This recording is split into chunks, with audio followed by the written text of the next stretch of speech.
The Indians got their first win of the season Wednesday in dramatic fashion.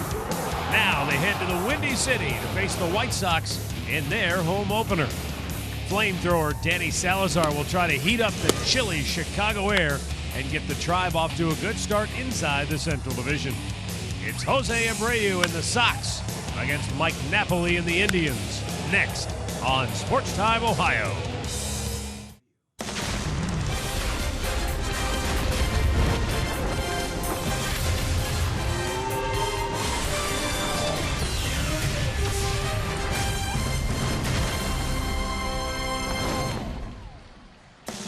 Major League Baseball's opening week continues today from the Windy City, Chicago, Illinois, on the south side. U.S. Cellular Field, where the Cleveland Indians take on the Chicago White Sox. It is cold. It is damp. It is gray. We've had rain. We've had snow. In fact, lots of snow. Well, we're just about ready for baseball now after all that nonsense. Should be cleared out. It's going to be cold, but it looks like the precipitation is behind us. Opening day festivities taking place right now on the field. Indians have already been announced to the crowd here in Chicago. Now they're just trying to stay loose instead of standing out there on the foul line while the White Sox are being introduced to the crowd. Matt Underwood, Rick Manning with you. All right, let's talk about this new-look Chicago White Sox team for a minute. They went out to Oakland, won 3 out of 4, scored 16 runs in the process. They made a lot of changes in the offseason, so there are some new faces to get used to. They signed some veterans without a doubt, and there were some late additions to this White Sox roster. If you look at Austin Jackson, the guy that we know who was with the Detroit Tigers, he's off to a pretty good start, 3 for 10. He scored 3 runs. Brett Lowry, they needed a second baseman here for the last couple of years. They went out and got Lowry, who was with Oakland last year, and then a late sign who's playing shortstop, the veteran Jimmy Rollins, was with the Dodgers last year. We thought he was done, but he hit a home run and ended up winning the ball game. So they have some additions, and of course they've got the new third baseman Todd Frazier as well. All right, for the Cleveland Indians, offensively, they should be an improved ball club. Why? Some of the additions they made in the offseason to their club. And Mike Napoli's addition looks like it's only going to help one Carlos Santana. Well, without a doubt, and Santana's going to hit behind him as he has earlier, but he ended up coming up and hitting a 3-run home run in the first inning, giving the Indians a boost, and anytime they score first, they usually fare well. And then what happens? Mike Napoli comes up with the game tied, hits the winning home run really in the 7th inning. They were able to get the rest of them out. But when those two guys can come out and drive in runs, hit the home run ball, it only bodes well for the Cleveland Indians, and Terry Francona is happy to see that early. That ovation you just heard is for our Andre Knott, who's down on the field right now in the Indians dugout, and he has more on Napoli and Santana in this improved Indians offense. I'd rather take one of these Mustangs they're driving by with right now down here, to tell you the truth. You know, when you look at what Mike Napoli's done over his career, he doesn't always blow you away with batting average or things like that. He's only got 1 hit and 8 at bats. But guys, he's already averaging 5.9 pitches per at bat. He's got 8 at bats, I think 47 pitches he's seen. And I was talking to Terry Francona, he goes, you know what it does? He goes, the more pitches you see, usually that helps the hitters. And they've been telling Carlos Santana since spring training, be aggressive. Go out there and swing at pitches. And Rick, you just mentioned it. You talk about the 3-run homer. The batter before that was Napoli, who had a long at bat. Then you get the 3-run homer from Santana.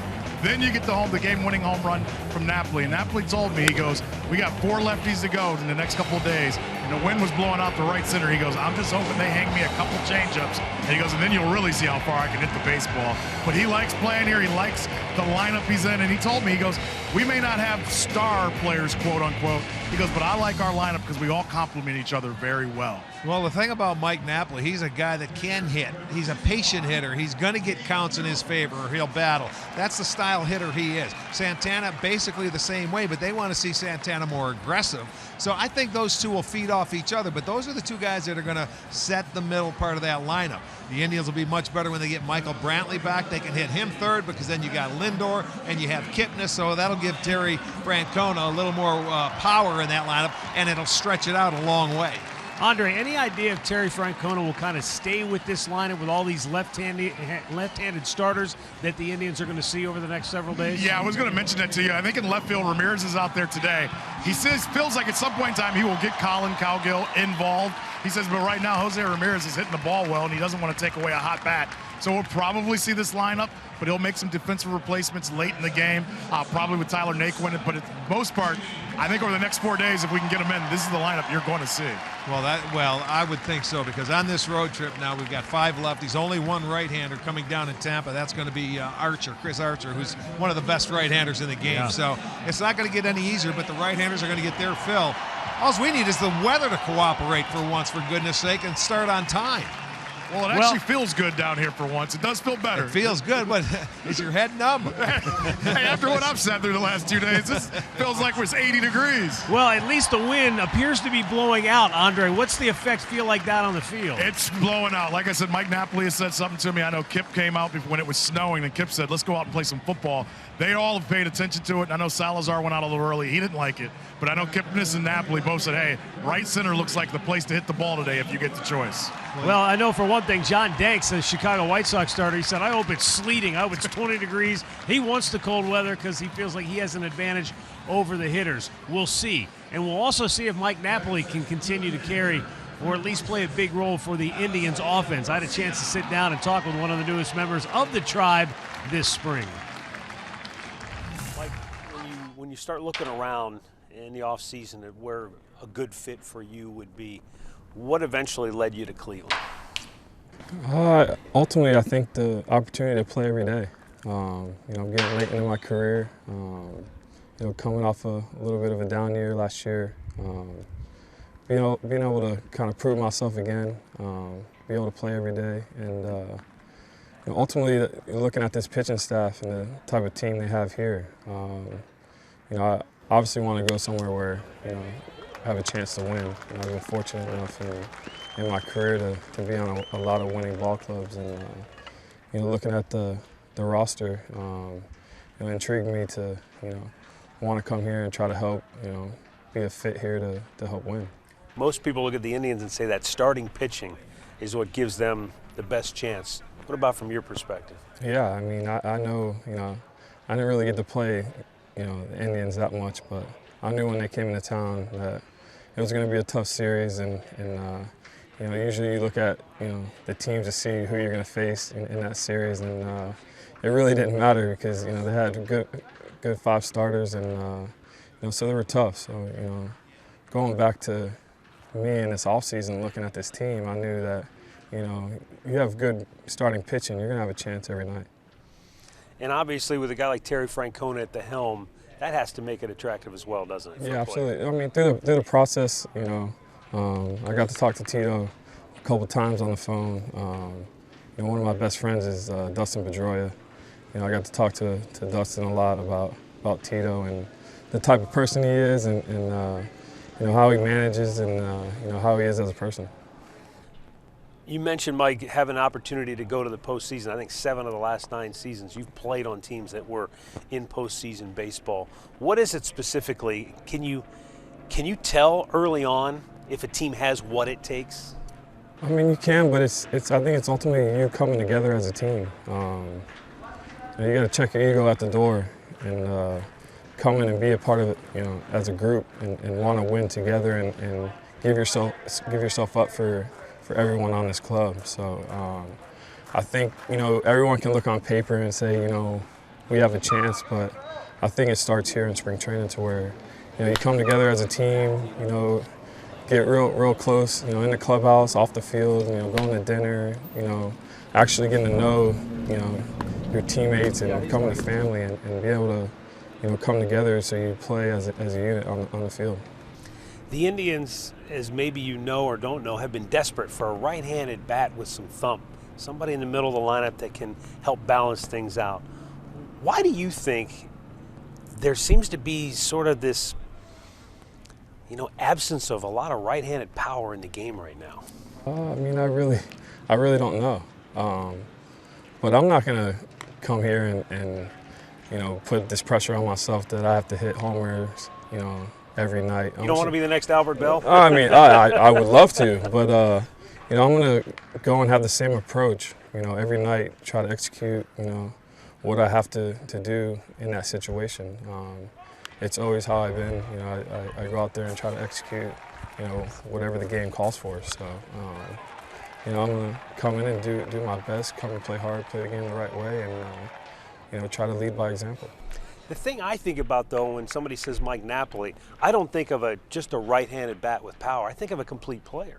Because I think of a guy who's going to go out and save you some runs on defense. You're going to play Gold Glove caliber defense at first base. You obviously take pride in not just being a bat. Yeah, I mean, there's times where you're going to struggle at the plate. And, you know, I think there's other things you can do in the game when you are struggling. And that could be on the defensive side. So, you know, I've been playing first base for a couple of years now. I feel comfortable. I feel, you know, better every day. I still feel I have room to improve, so I'm out here working, you know, hard early on my ground balls, footwork, and you know, trying to make myself a complete player. Have you hung up the catcher's gear? Has it been retired for good? I think so. I had a little stint in Texas last year to where, you know, maybe I was going to try to get back there, but it just didn't really work out. So yeah, I let it go a long time ago. Mike, did something happen when you went to Texas? Was it a mental release? Because you obviously, statistically anyway, looked like a completely different guy when you went back to Texas last year. I mean, last year I went through a little bit of a tough start. You know, I had a really good spring training. Coming out of spring training, I felt good, and you know, it's just so happened to hit a rough patch right at the beginning of the year and kind of, you know, tumbled on me. But I worked hard every day, you know, to get out of it. You know, I was starting to feel a little better right before I got traded. But there was something to where it clicked for me again, and I got onto that routine to where, you know, every day, you know, I kept doing the same thing and feeling good. I'm sorry if you're sick of talking about this, but because it's been written about, the sleep apnea that required surgery ultimately, how much has that helped you, A, turn your life around, and B, maybe help you on the baseball field as well? It's helped me out a lot. You know, I'm probably almost a year and a half out of surgery now, and I definitely feel better. I can sleep now. I can dream now. Before, I never went into the REM, and before I used to be real groggy. I used to be tired, moody, but now I'm getting sleep. I feel great. You know, I wake up energized and you know, happy to come to the ballpark and work. Well, while you were away watching the interview, we just had a flyover from 4 fighter jets, and I think they shook a few more snowflakes out of the clouds because the snow has returned. But it looks like we're just about ready for baseball here in Chicago. Opening day festivities aside, this is an interesting matchup because a year ago, the Indians lost the overall season series to Chicago 10-9. They did win 6 of the 10 here in Chicago, so that's important, but they must play better within the division. Well, they do, but they've played against John Danks very well. He was 0-3 against them last year. He has a terrible record in his career, I think 5 wins. So the Indians, this is the guy they want to face and start it out. Snowflakes are flying again. Hopefully we're going to get this one in on time. We'll be back with today's first pitch coming up shortly as you take a look at the flyover here in Chi-Town. Indians baseball is brought to you by WB Mason, the official office supplier of the Cleveland Indians. By McDonald's, I'm loving it. And by your local Toyota dealers, visit buyatoyota.com. Toyota, let's go places.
We are now ready for baseball at U.S. Cellular Field. It will be chilly at game time, but a packed house should help warm things up a little bit here this afternoon. John Danks loosening for Chicago. Let's take a look at Terry Francona's starting lineup today, brought to you by Progressive. Rajai Davis will lead it off. Then it's Jason Kipnis, followed by Francisco Lindor.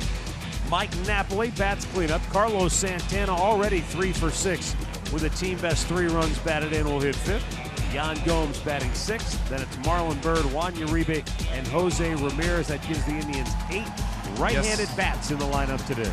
It sure does. We'll take a look at the Northern Ohio Hyundai starting pitcher for the Sox. It's John Danks, 30-year-old left-hander. Enters his 10th season with the White Sox, the most tenured player on the team. Chris Sale is second with 8 years. So the left-hander in his career, 5-14 against the Indians, 0-3 last year. Not overpowering, but he'll change up. He'll cut the fastball. He'll throw the changeup. So they're going to get an opportunity to get after Danks the first game of the year. Check that defense behind him. It looks like this. Cabrera will be in left field, Jackson at center, Eaton over in right. It'll be Frazier at third, Rollins at short, Lowry at second, Abreu is at first, Avila behind the plate. John Danks into his windup, and we're underway in Chicago. It's a first pitch strike to Rajai Davis. He is 1 out of 6 to start the year, Davis.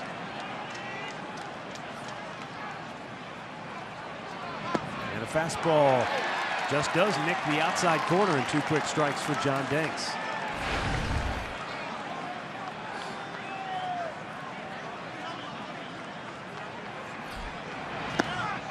In the dirt.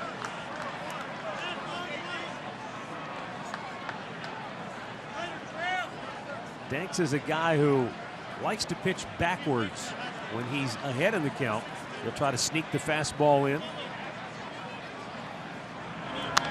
Or rather, I should say, when he's behind in the count, he'll try to sneak that fastball by a hitter when they're not maybe expecting. Looking for the changeup or something off speed, as always. And he has to pitch to both sides of the plate. That effective cutter or fastball inside, if he can pitch in there and throw it for strikes, it'll make that outside part of the plate much more effective for him. But if you're a hitter up there, you don't try and do too much. Stay on the baseball, use the whole field. There it is. Got him looking. 1 away.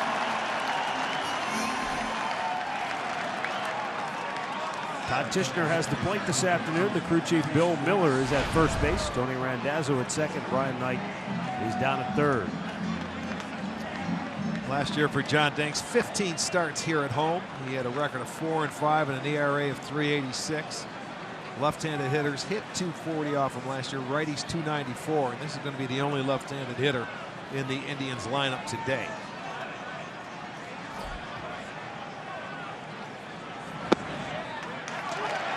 And a first pitch strike to Chicagoland native Jason Kipnis, who's always swung the bat well here in his native Windy City. They say the game time temperature is 43 degrees. That might be a bit generous. They may have him backwards. Yeah.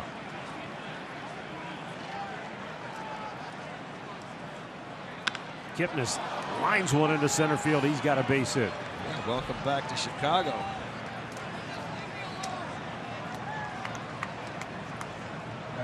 The keys to the game brought to you by Wayside Furniture.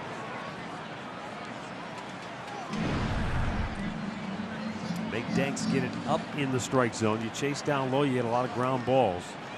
And for Danny Salazar, if he can establish his fastball and command it, and he's got a chance to have success here today.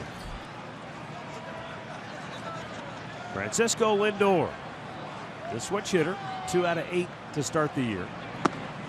Looks at the ball up and away.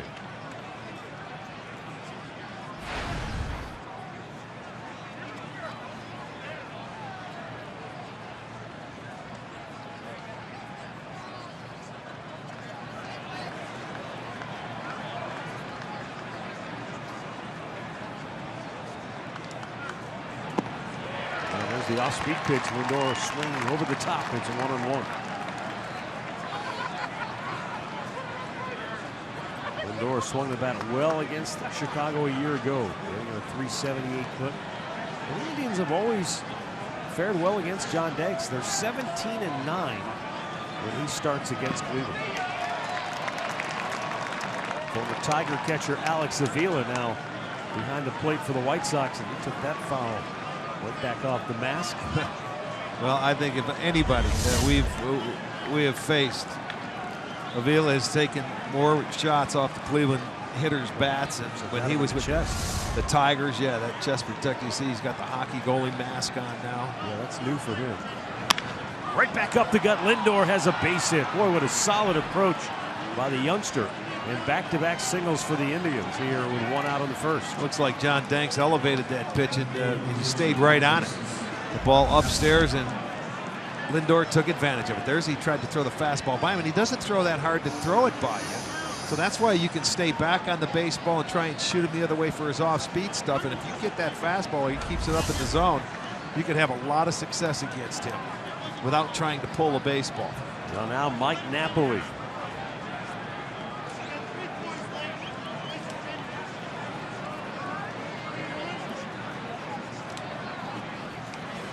Napoli snapped a 6-all tie with a 7th-inning home run the other day against Boston to give the Indians their first win of the year. Popped back out of play. So here again is Napoli in an RBI situation with one out, known for his patience at the plate and the number of pitches he's seen. But he was getting after that first pitch. He liked it. Well, it doesn't surprise me because he had a good pitch to hit, a fastball, and it looked like it had a pretty good part of the plate and a good pitch to swing at. Now he came back with that off-speed pitch. Looked like maybe a changeup. Yes, it was. It's almost like Napoli knew that was what was coming too. Well, he got his fastball in his head, Pat, and he fouled it off. You know, he knew he wasn't going to get 2 in a row. Just missed with that changeup away, and it's 2-1. Well, with regards to hitters guessing what pitch might be coming, Deanna Navarro, the other catcher for Chicago, told Danks during spring training he was tipping his pitches. And he said, look, I've had a lot of success against you in the past. I'm telling you. 2-1. He's low, 3 balls in the strike. It's always the catchers that figure it out, isn't it? And so Navarro told Danks something. He didn't want to share that with the media, obviously, what he was doing. And after that, Danks said, I didn't even have to go look at video. I figure if he saw it, I'm not going to go mess around with it. He made the adjustment. He said he's pitched better since. There you getting go. better results. Well, Napoli has 30 at-bats against Danks in his career, so he has an idea what's going on here. All 4. Another patient Danks wanted that pitch. He's staring in. That looked like a fastball, but did not get the call. So his first walk, and the Indians in business here, bases loaded and just 1 out. John Danks joining a list that he'd rather not be part of. Bobby Witt didn't have much success against the Bobby Indians. Witt had good stuff, though. He had a great slider down with Texas. Fastball slider guy. Couldn't beat the Indians, though, especially towards the end of his career. Not many teams did in the 90s. All right, now Carlos Santana with the bases loaded and only 1 out. And he takes ball 1. Again, I'm really anxious to see, Rick, the kind of influence Mike Napoli might have on Santana this year, batting directly in front of him like that. Napoli was patient, took the walk. Let's see what Santana does here. Upstairs, 2-0. And now Danks trying to get a little too fine after missing that, which he thought he had a strike against Napoli. Ended up walking the bases loaded. Now it looks like he's nibbling a little bit. And right now Santana can zero in and look for a pitch to his liking and let it go. If he gets that nice fastball he's looking for, because the first 2 pitches were off speed. Already the 20th pitch of the inning for Danks. And Santana taking. Tied down, and it was on the outside edge. It was a fastball down at the knees and away. Not the pitch that you want to swing at as a hitter when you have the count in your favor. There it is on our Nissan pitch tracker right there. Like a double play waiting to happen. That was borderline. Takes And that's a strike that looked borderline at best. And Santana can't believe it. So now the count has gone to 2-2. That looked like a fastball right there. I'll give him that one. Yeah, had a lot of movement That to one, it. yeah, it looked like he cut it. Well, now the 2-2. And Santana, a little squiver right out in front of the plate. Avila didn't know what to do with it. Throws to first, throws it down the line. Kipnis has scored. Here comes Lindor. They're going to hold Napoli at third. Boy, a brain freeze for Alex Avila, and the Indians take advantage and lead it 2-0. just that hesitation of him thinking he was going to have a play at the plate and just started taking the out at first base is mind-boggling right there, because you're going to get the out. Danks is coming in, but you give that run up. It's Kipnis running. He throws to first, and it's wild. So it'll be an error. It'll be give the RBI to Santana, as he's going to beat the throw, and then a late throw and a wild throw.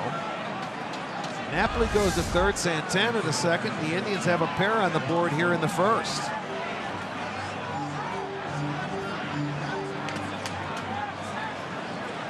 It's a third error for the White Sox on the season.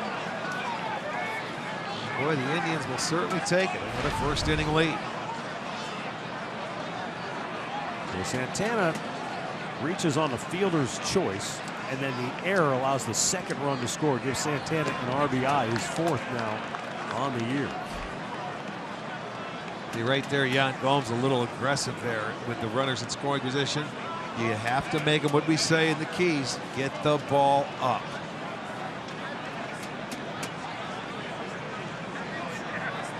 White Sox have the infield in on the right side. You see the shortstop, Rollins, on the left side. He's back a few steps. Yeah, this is like what I call a free at bat for Gomes. Well, he sends one to center field. Is it deep enough? Should be. Jackson with a decent arm. Kipnis will tag, or rather Napoli tags. He's coming home and scores easily. And Santana alertly goes to third base. Well, there you go. Productive out, sacrifice fly. Both runners move up, and they have a 3-0 lead. So Gomes gets his job done on the breaking ball, hits it deep enough.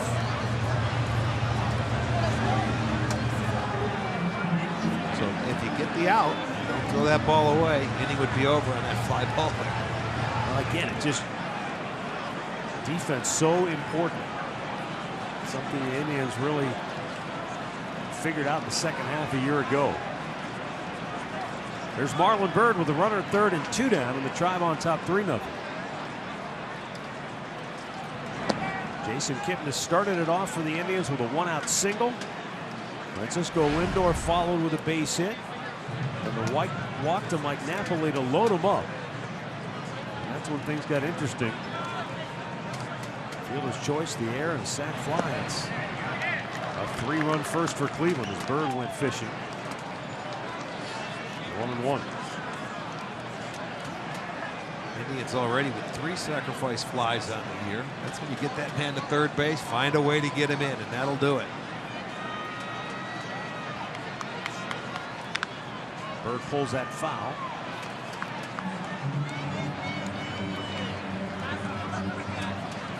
You know, it's not an automatic. You don't do it every single time, but if you take that good fundamental approach and do it correctly enough, getting that runner home from third with less than 2 out, boy, that adds up over the course of the season big time.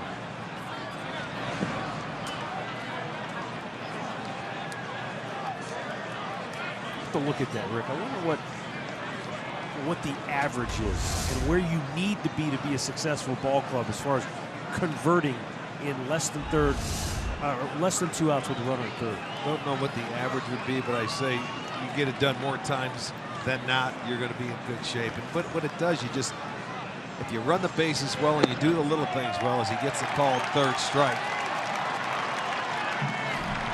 Well, you do those things, you do what the Indians succeed. do. You get a 3-run first inning, and now the White Sox are coming back.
1-0 lead, bottom of the first inning in Chicago, and Robin Ventura already in his 5th year at the helm here. The White Sox, his starting lineup today looks like this. Adam Eaton up to a blistering start. Then Jimmy Rollins, Jose Abreu, Todd Frazier, Melky Cabrera, Aviseo Garcia, Brett Laurie, Alex Avila, and Austin Jackson rounded out. And this afternoon's Northern Ohio Honda starting pitcher for the Tribe will be Danny Salazar, the 25-year-old right-hander. Will be making his 7th career start against the White Sox. He's 3-2 in his career. Last year, 1-1. And one of those starts came here at Cellular Field. He was 1-0, pitched 6 innings, gave up 5 hits, and did not allow a run in that start. Well, they staked him to 3 early. First pitch down low, ball 1. Adam Eaton has had a multi-hit game in all 4 that he's played so far. That's off to a pretty good start, huh? Hitting .563 coming into your 5th game. The last White Sox player to do that was Nellie Fox back in the 1950s.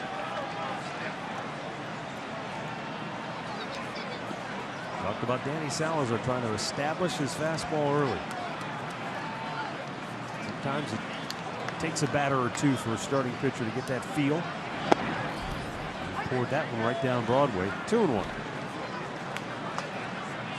Well, that's the key. We saw a couple of starts at spring training with him where it took him an inning to get a feel for it. Remember that one start he had? He came out and he labored in the first and let him come back out again, and then he breezed through the 2nd inning. But you wanted, for him, establish that heater early, but not able to find the strike zone for the most part yet. I asked him earlier when we were walking in about the conditions today, and he felt like, you know, once I get out there, I'll be fine. Wasn't thrilled by any means, but his point to me was, I just don't like it if I go out, I want to start and let's go. I don't want to have to go out and stop and then, okay, pull the tarp. And I think that's true for anybody. Yeah. Now the payoff pitch. Eaton fouls it out of play. I think most starting pitchers don't mind the conditions if it's cold. I don't think anybody likes rain, having to pitch through rain because the footing might get really bad. But when it's cold, they're the one guy that's out there that can move around. Most starting pitchers will tell you, it doesn't matter how cold it is, I can still work up a ladder. 3-2. Swung out and missed. He struck him out. Elevated the fastball, and Eaton might have chased a borderline pitch. Didn't want to take it, though. Well, maybe too close to take. It's going to be our Circle K strikeout. There it is. That's just a tough pitch to lay off. Too close to take because you don't want to get rung up. So you got to at least just try to foul it off, but he had a little mustard on that ball, so he throws it right by him. So first out will be a strikeout for Salazar. 195 strikeouts for Danny last year. Jimmy Rollins, boy, long-time Philly. I think most of us figured that's where he would end his career. Didn't work out that way, and I'm not sure anybody saw him coming back. But here he is in a White Sox uniform. Well, the White Sox took a chance on it because, you know, they had a hard time at shortstop. As you can see his career numbers, very good career for Jimmy Rollins. You know, they didn't have it after Ramirez was signed out in San Diego. Alexei, who was here for the last number of years for the Sox, the everyday guy that was out there day in and day out, they chose not to sign him. He had a $10 million option. They let him go. He signed with the Padres, and they really didn't have a shortstop, so they took a flyer here on Rollins. With the Dodgers last year. Foul. But is it that easy? I mean, at his age to change leagues, to have to start over and get to know a different league. Can't be too easy.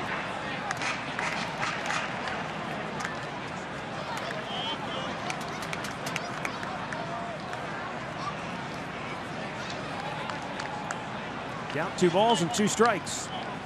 That one took off on him.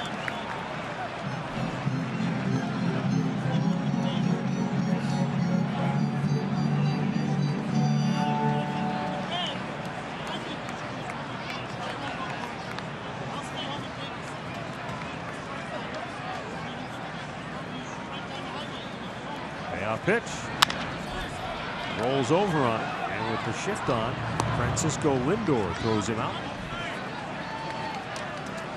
And let's check the Indians defense for you. Brought to you by G. In the outfield, it's going to be Ramirez in left. Davis is in center. Bird over and right. Uribe and Lindor will be on the left side. Kipnis and Napoli on the right with Gomes doing the catching.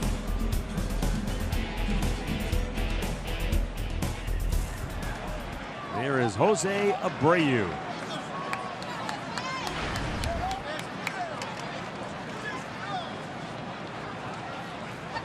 The homer and the 3 RBIs came yesterday for Abreu. But he's picked up at least 1 hit in all 4 games so far.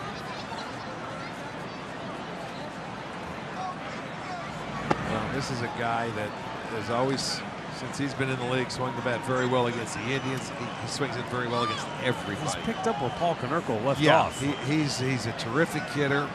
He uses the whole field. He can drive in runs. He has great power. He's off the breaking ball, 2-1. He's a tough out.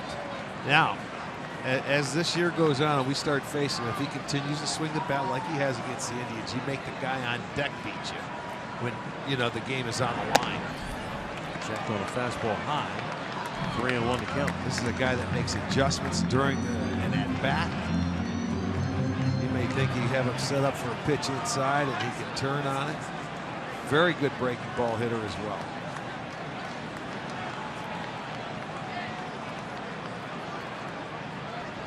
A 3-1 fastball blew it by him at 97 miles an hour. Whew.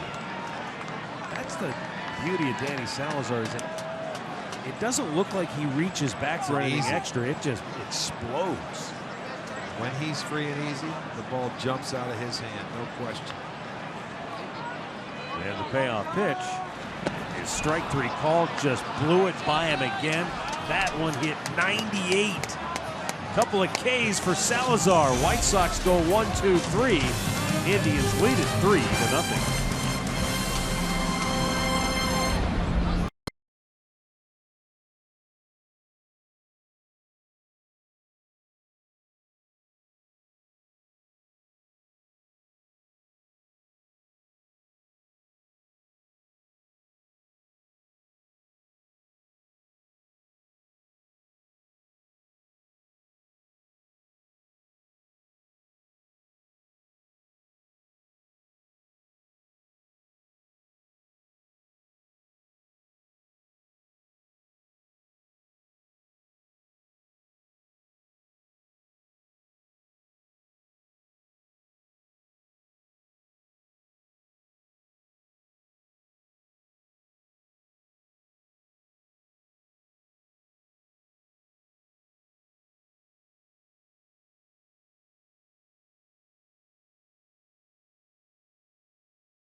Nothing Indians lead as we go to the 2nd inning. And for the Tribe, Juan Uribe, Jose Ramirez, and Rajay Davis.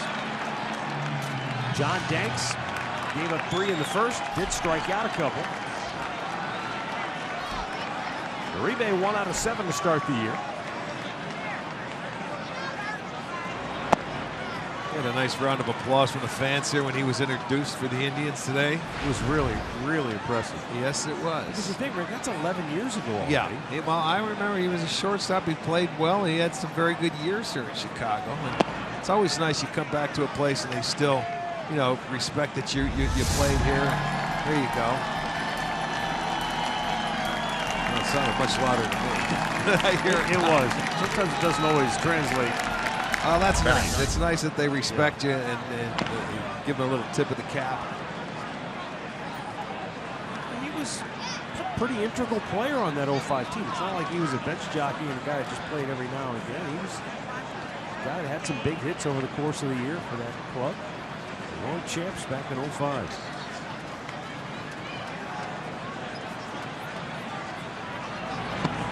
Chased and strikes out. Third K for Danks. One away here in inning number 2. Dad, I didn't realize that little Juan Uribe statue out front. God, he did. He caught the final out of that World Series. So immortalized in that pose here in Chicago. One away for Jose Ramirez, and he takes the first pitch curveball. By the way, we were talking in the first inning about scoring a runner from third base with less than 2 out. Trying to do those little things to have that success. And again, we said you don't do it every single time. We've said the guys on the other side are getting paid too. Boy. Just fouled on the right. Did you see Ramirez? I don't know if he ever saw it or what. Well, happened. no. He saw it, but then he realized this is the Windy City. That wind will blow it back into fair territory sometimes. He got me here one year where I stood at home plate and watch, and it'll blow fair. You watch, he'll realize that this ball has a chance. He picks it up, and then he realizes, See, he didn't pick it up right away. You're I don't right. think he knew where it was initially. Probably thought he popped it straight up or back out of play. Next thing You're you know, right. uh-oh. Oh, Ramirez jumps on the ball, hits one of the gap, deep left center field. That's going to get down. It'll go to the wall, maybe. Middle of the warning track where Austin Jackson tracks it down, and Ramirez stops at second with a 1-out double. Maybe on a normal day it would have gotten to the wall, but that outfield's got to be pretty soggy with all the rain and the snow that fell earlier today. Well, he placed it perfectly in between Jackson and Cabrera. Nobody was going to get there. Almost checks up out there in the grass. And he can't keep his helmet on. It's off. It got right before first base. But a double for Ramirez, his first of the year, an extra base hit. And really impressed with the way he swung the bat here in the early going. Well, Terry Francona feels he could be a very big part of it and not being what you call an everyday player by being a utility. That's what I think would make it really, aside from Terry's personality, which makes him a fun guy to be around and play for. It's fun to play for him just because you know if you're on the roster, you're going to play. Absolutely. It's almost like he's a National League manager. You know, when the pitcher hits it, you've got a chance to get in every day. Davis drives one deep center field, and Austin Jackson won't get that one. That'll go all the way to the wall. Ramirez will score from second, and look at Rajay flying to third base with an RBI triple. It's a 4-0 Indians lead on a ball that was really hit hard by Davis. And it's not easy to hit one beyond the grasp of Austin Jackson because we saw him for years in Detroit run just about everything down in the outfield. Yeah, another pitch that was elevated, and Davis stayed back on it. And when you get one over this guy's head, you earn it. And that's going to be a triple all the way because Davis at his age can still pick him up and put him down. And he doesn't miss stride. Miss a step, goes in easily. His first triple. And the Sox bring the infield in now with Jason Kipnis at the plate. Kip, who singled his first time up, looks at ball one high. So here again is that situation. Eventually I'll finish this story. Runner at third, less than 2 out. The Indians converted in the first inning. 1-0 pitch. So you asked, we asked, what's the league average? The league average, Redbird did the research. Mike Pocket says the league average so far this year is 51%. That's early. The Indians are 4 out of 5 so far. There you go, 80%. Now, how does that equate to winning? Maybe something we'll keep track of the whole year. Pop to center, I don't know. Yeah, you got Davis on third base. I'm betting on Davis. Jackson fires home. Here's the throw, nowhere close. I mean, it's cold, it's early in the year. The outfielder's arms aren't stretched out. And Davis can flat out run. So another sacrifice fly. 2 in the ballgame, 4 on the year. So another multi-run inning here for the Tribe. And make it 5 out of 6 now for the Indians with that runner at third and less than 2 out, getting him home. Getting the job done. And the Tribe balloons to a 5-0 advantage. Francisco Lindor singled and scored in that first inning.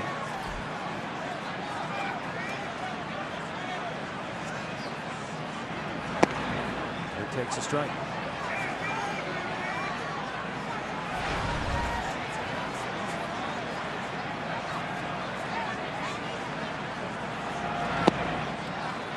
It's only the first time in Danks' career that he's pitched the home opener here in Chicago. He did pitch a season opener a couple of years ago on the road.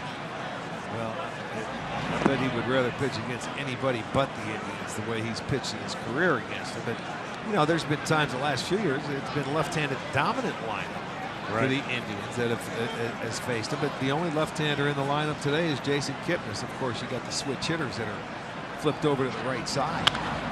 Lindor rips it foul on the left side, out of play. Again, the snowflakes are flying here at U.S. Cellular Field. Well, it's just nice to be playing. If you woke up this morning and looked out the window in Chicago, and you know you're staying up on the 20th floor, and you see the snow, we're here we go again. Avila pounces on it, thrown to first. This time he's on the money, and the inning is over. But the Indians use their speed and their bats to drive in 2 more. Ramirez doubles, Davis triples. Tribe leads it 5-0.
MLB.com @bat app. You can stay connected all season with the radio broadcast, video highlights, stats, news, and more.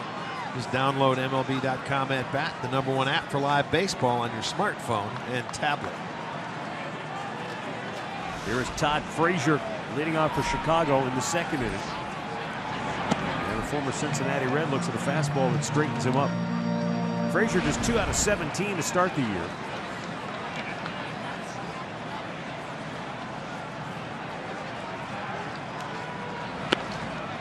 During the offseason, Frazier's name was bandied about on the trade market with Cincinnati. And the Indians were one of the teams rumored to be very interested in Frazier. The question was, could they find a right package to make that deal? Up the middle, Lindor going to cut it off. Had trouble getting it out of his glove, but a low throw dug out by Napoli to get him one away.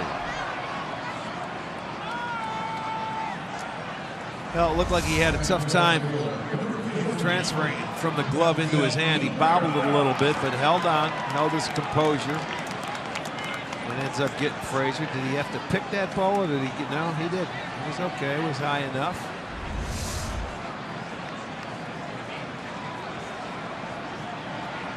Here is Melky Cabrera.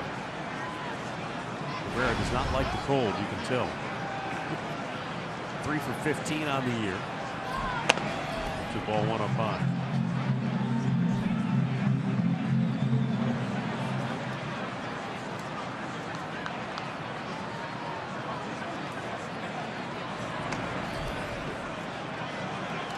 Yeah, this is a guy that the Sox really need to swing the bat on both sides of the plate.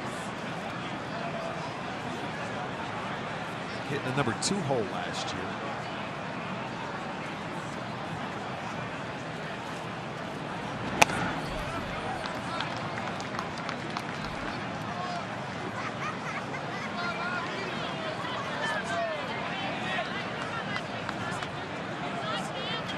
Missed on 4 straight and missed badly with a couple of them. Let's go down to Andre with more on that fastball command for Salazar. You know, when Danny Salazar first came up, he blew a lot of people away with that hard fastball and didn't really cut it and do much else with it.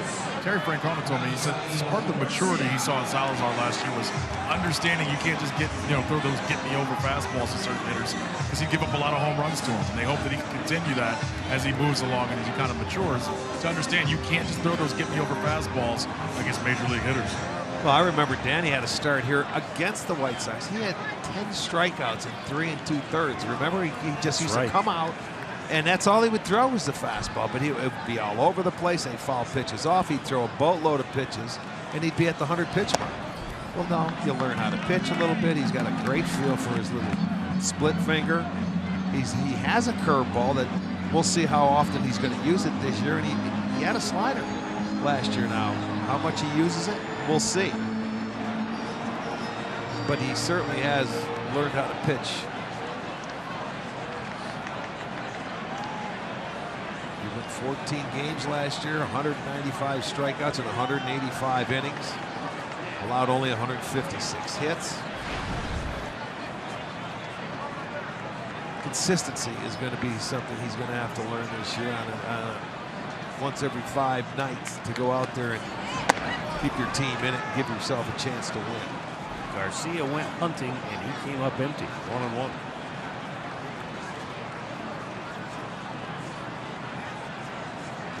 This is a guy that, when you read some of the things about the White Sox in the offseason, almost seemed like he might have been on his way out. Well, I think maybe they would trade him because this guy has a lot of talent. He can run. You know, he's got a good arm. And you think he can hit for power, but now he has to show the White Sox he can do it. That's proven. Yeah, White Sox ended up trading Trace Thompson, who is a young, talented outfielder that who knows what his potential ultimately really is, but he's with the Dodgers now. That came in that Frazier deal, right? The three-team deal, Cincinnati, LA, and Chicago.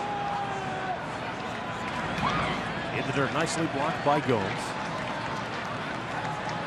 Yeah, we had a look at Thompson last year towards the second half or late in the season, and he looked like a pretty good player. But they weren't sure he was going to hit enough here, to keep him. So the Dodgers took a gamble on him. He looked like a heck of an athlete, though. And I know his brother's a pretty good athlete. Cabrera, who walked, is at first base with 1 out as the sunshine bursts through the clouds now. That's fouled right back. Well, that's a sight for sore eyes, isn't it? It's been a strange day weather-wise. We've got a little bit of everything. Rain, snow, winds, clouds, now some sun.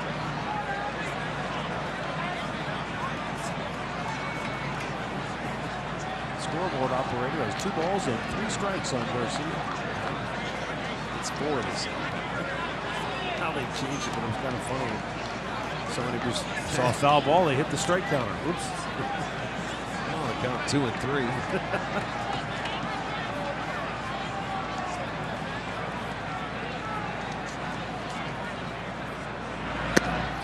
Just outside, full count.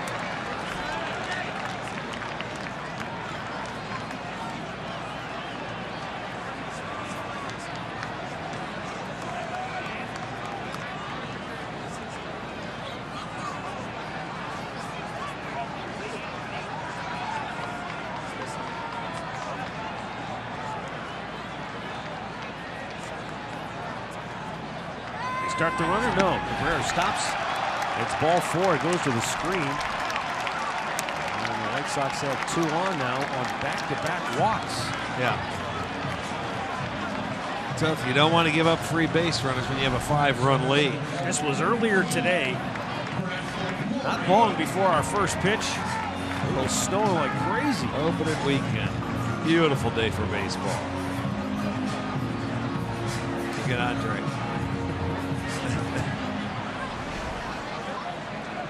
Andre the Snowman. Just a little prayer so we get a little sunlight. Look, our prayers have been answered. That's right. Beats the blue sky up there. Right now, Danny Salazar, storm clouds are gathering for him. Brett Laurie bats with 2 on and 1 out.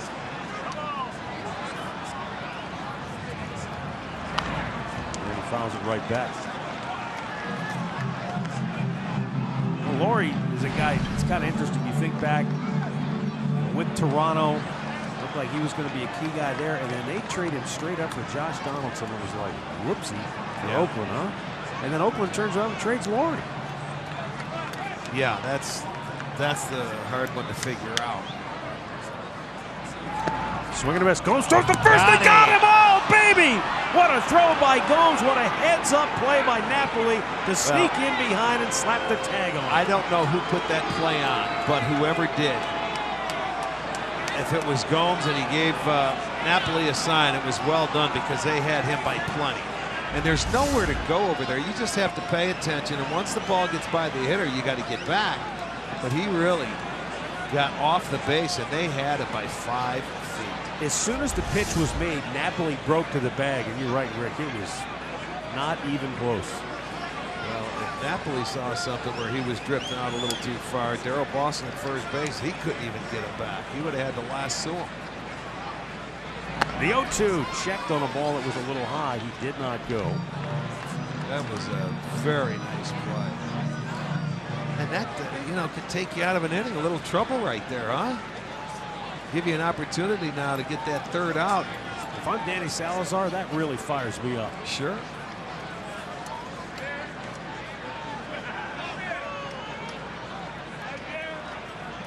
And the 1-2.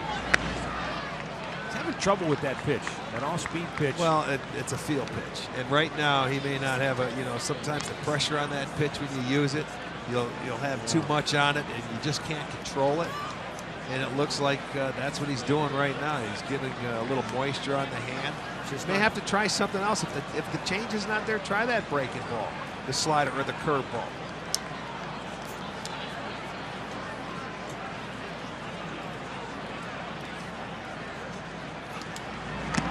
Just blew it by him. Danny Salazar with his 3rd strikeout of the afternoon.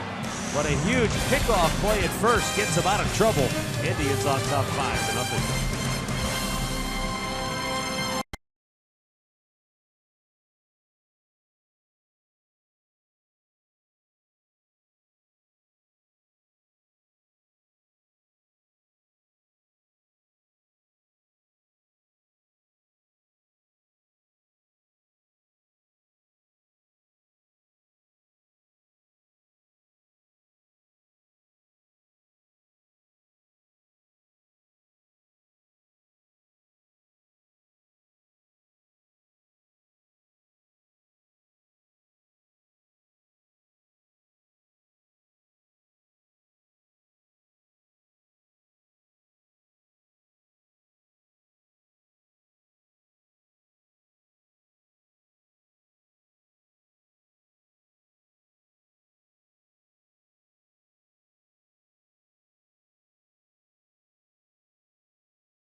third inning with the Indians leading at 5-0, and Mike Napoli will lead it off for the Indians. On that play at first base where Napoli came in behind Garcia, took the throw from Gomes and tagged him out. I almost wonder, Rick, is that a play that has to be put on? Because you don't want your first baseman out of position, obviously, but or could it be like the daylight play at second base? If he breaks in behind him, Gomes sees daylight, boom, he just throws? Well, Napoli's playing behind the guy. There was a man on second, so there's first and second. So Napoli's behind him, and he may see that he's shuffling off first base too far. He may look in at Gomes, give him a little pick, give him a sign, and slide in behind him. But it was well timed. It was well timed. I mean, let's watch this play. See where Napoli, he's running. So they had to know. Yeah. You know what I'm saying? So I'm thinking Napoli might have just gave Gomes a sign. Hey, let's throw behind it. I think we can get him. It was beautifully done. Could be something as subtle as that's touching your hat, grabbing your yeah, jersey. it's a little something. pick. It's, yeah, absolutely. There's a sign he's going to give to him. Boy, that's saying that got him out of an inning right there.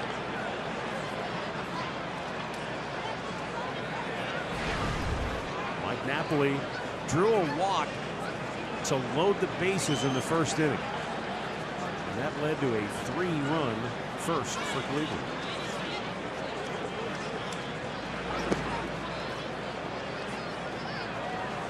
He looks like he's got a pretty good read on the Dank's changeup too. He's not exactly going out there to try and pull It's almost like he knows it's coming. because he's not trying to pull the fastball. You know, he's staying back on it, so he's seeing the ball very well.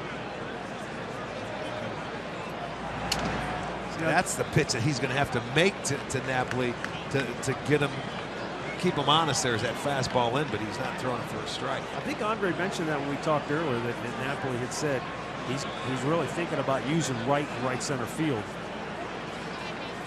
I don't know if it was just today or in this series in particular. 3-2 pitch. There he goes toward right field. Center. Eaton back and makes the catch. Just in front of the warning track and went away.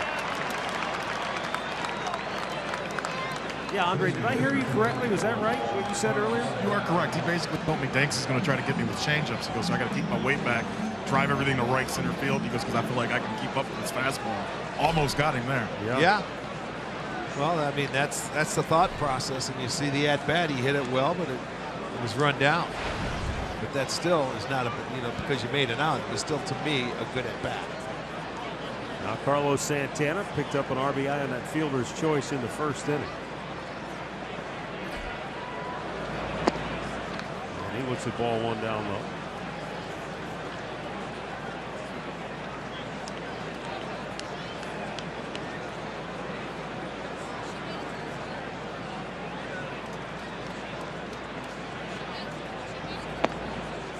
Strike to the outside edge to even the count. 1 ball.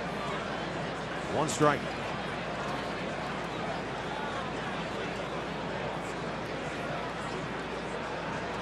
We're in the third here at U.S. Cellular Field.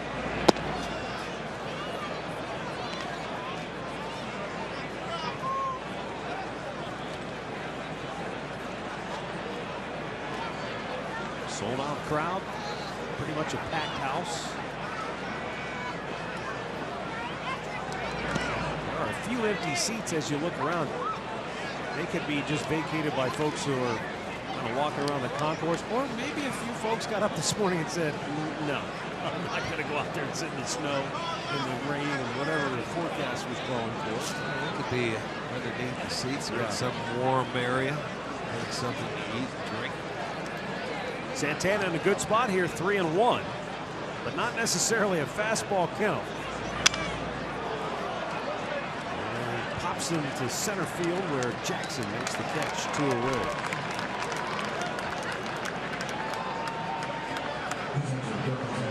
Now it's time for our Buick stat of the day. White Sox starters 2-1 coming into today with a 2.45 ERA in this first 4 games. Only 3 walks and 23 strikeouts. That all came against the Oakland A's, who are, I know it's only a few games, but they look like they're going to have a tough time scoring runs this year. Now, was that the White Sox pitching, or was that the A's lineup? We'll find out. It's way early in the year. Way too early. There's Yan Gomes.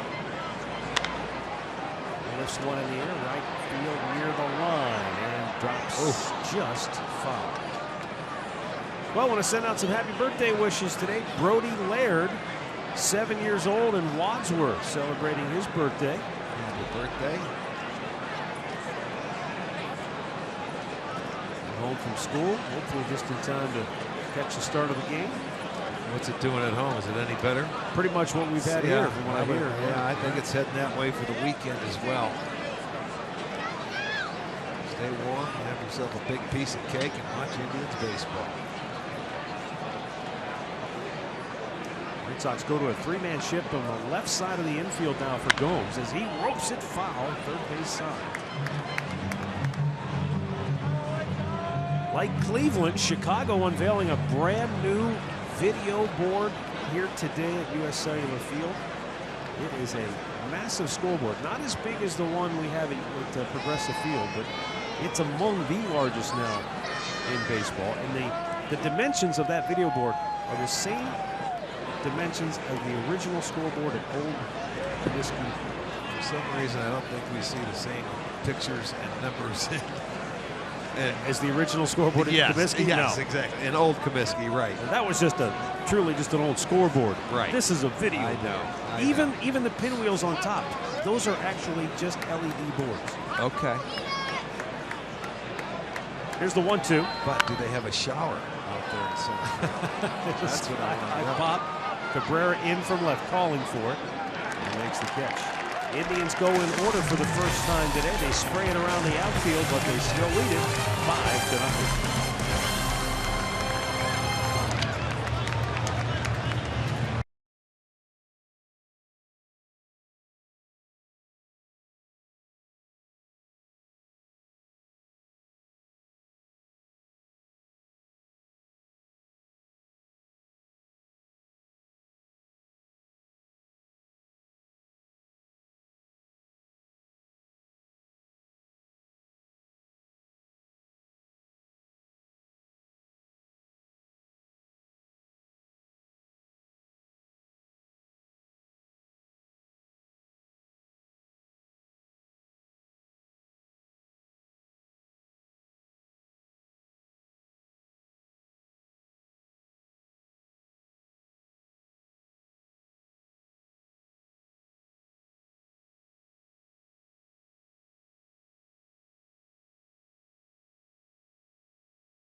Remember to stay tuned later in the game for Miller Time, brought to you by Miller Lite.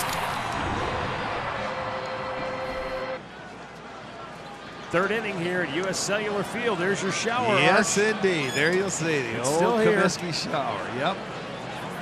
We used to have one, but this one looks a little cleaner than the other one used to be. In the summertime, those people out there. I don't think anybody's going to use it today either. No, they won't use it today. They showered before they came. Boy, I'll tell you what. Back in the old days, man, those people were drunk. They were taking that shower in the summertime. Oh, my goodness. Here's Alex Avila. Longtime Tiger, now with the White Sox, staying in the division. As you said, they signed a pair of catchers. Yeah, Deanna Navarro. Well, they waited for the big guy. I know it, the big right-handed hitter they had. Just never, the power just never came consistent. Tyler Flowers. Yeah, Tyler Flowers. I think they thought they had something there with his size and power potential. It just never really materialized.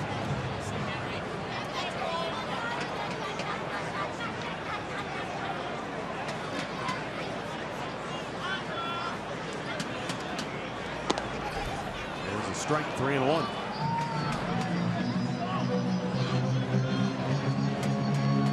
I'm sure the question Chicago has with Avila is, you know, can he stay healthy? 67 games he was limited to a year ago. He's had knee issues, he has had concussions. Yep. You know, so that's what he has to do, is to stay in the lineup. But with Navarro over there, he can hit from the right side of the plate, and also left. So we'll see. He doesn't have to play every day.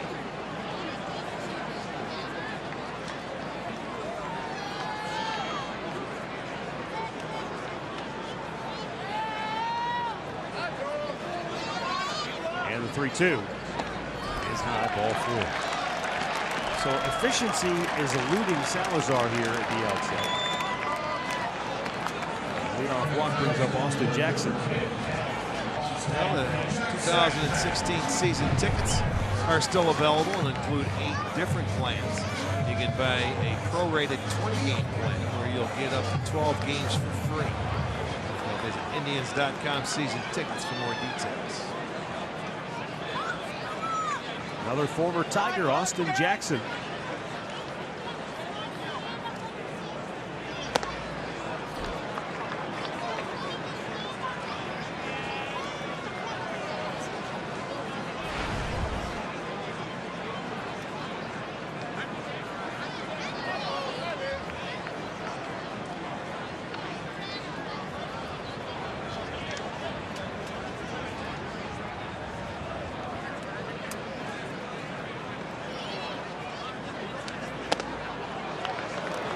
Gomes wants to go out and talk to him. I don't know if he's rushing or what, but everything seems to start coming upstairs. If he's opening up too soon instead of just, you know, nice and easy, finish, throw through your target.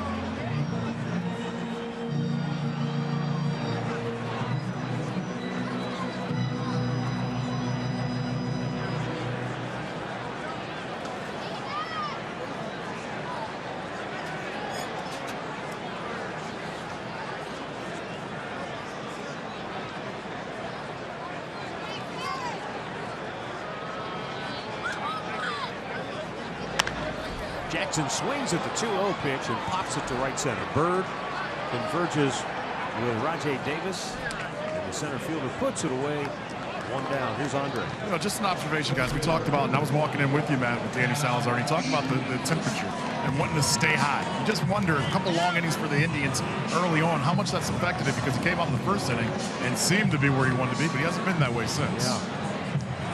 Well, I don't know. I think the weather conditions could be a factor, but I don't think that's as big an issue. It just seems like he's, as Rick said, maybe trying to overthrow. It's his first start too. We saw him with Carrasco the other day too. He had some issues in spring though, kind of feeling out that changeup and slider. Seems like he's still having that same issue here too. Adam Eaton takes a strike. When you get 5 runs early, I mean, you can afford to be a little more aggressive. You don't have to worry about it. You can give up some hits. You don't want to see him walk them and give up free base runs. I mean, it hasn't hurt him to this point, but I mean, he can stay warm. I don't know if the temperature, the grip of the baseball, or what it is. But that changeup that he has, Andre, it's a field pitch, and it can elude any pitcher at any time.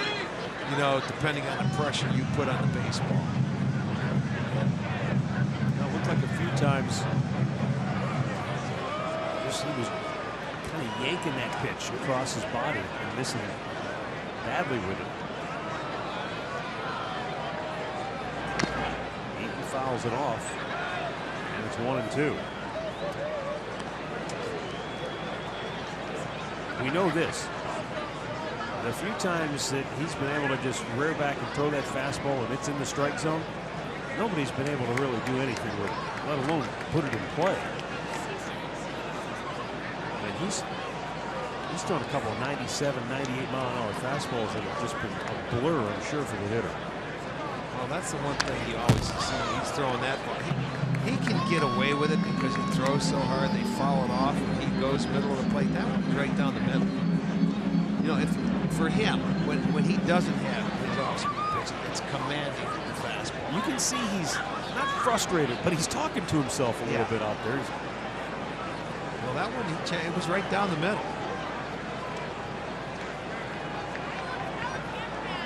But when you're throwing in the mid-90s, there's more room for error right there. It's tough to catch up to it.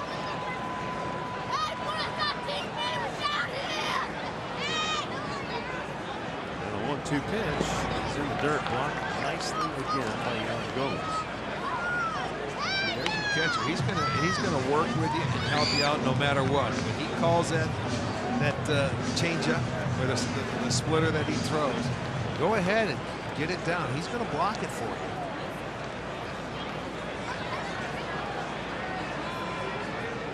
But boy, you have to continue to work with it.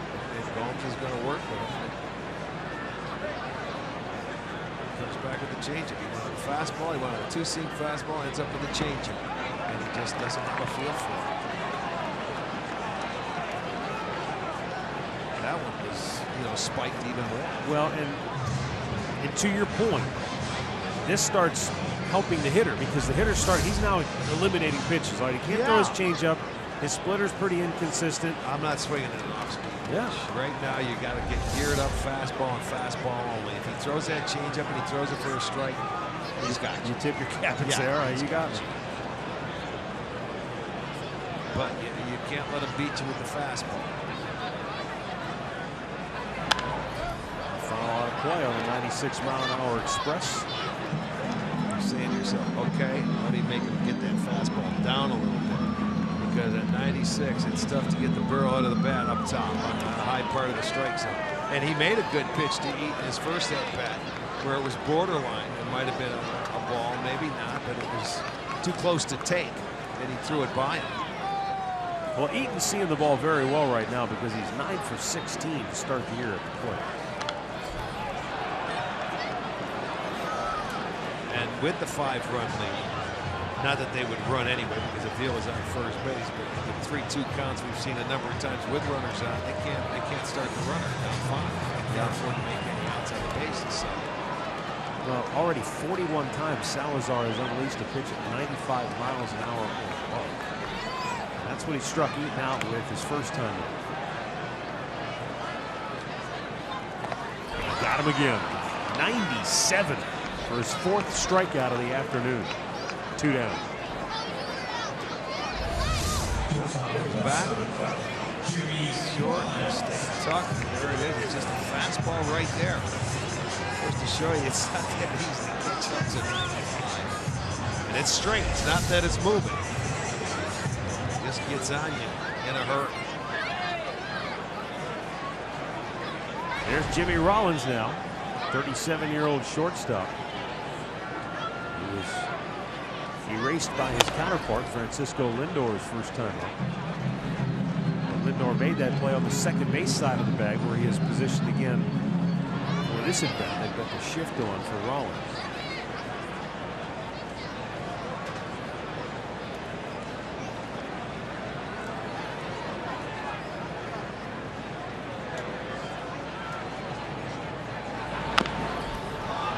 Pulls it up the first baseline, and the play is made by Napoli to end the inning.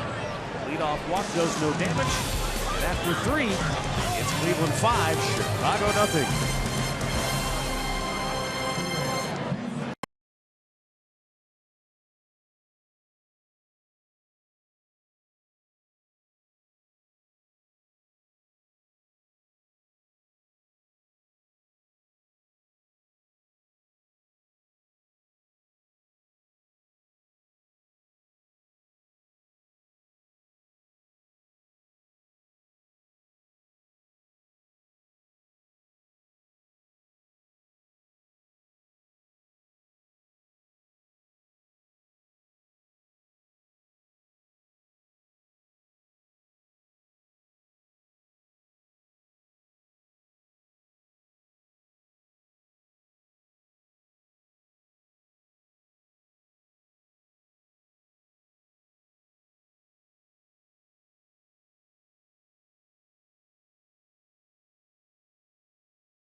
Just $10 for kids 12 and under with the purchase of an adult ticket. Tickets are located in the family deck out at Progressive Field, home to the expanded Kids Clubhouse.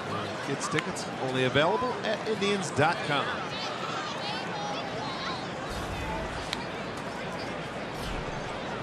Marlon Byrd will lead off the 4th inning for Cleveland. Byrd out on strikes his first time up.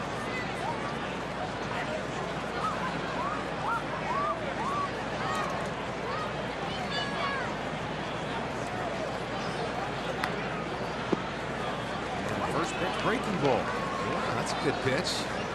Give me over strike one.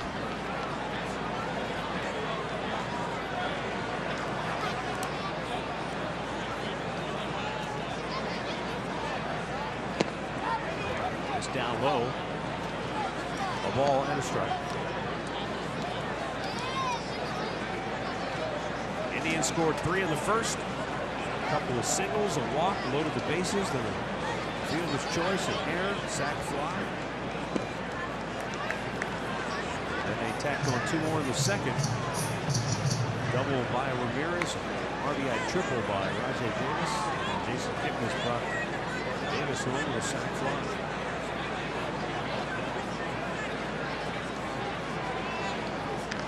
Byrd got a piece. Stays 1 and 2.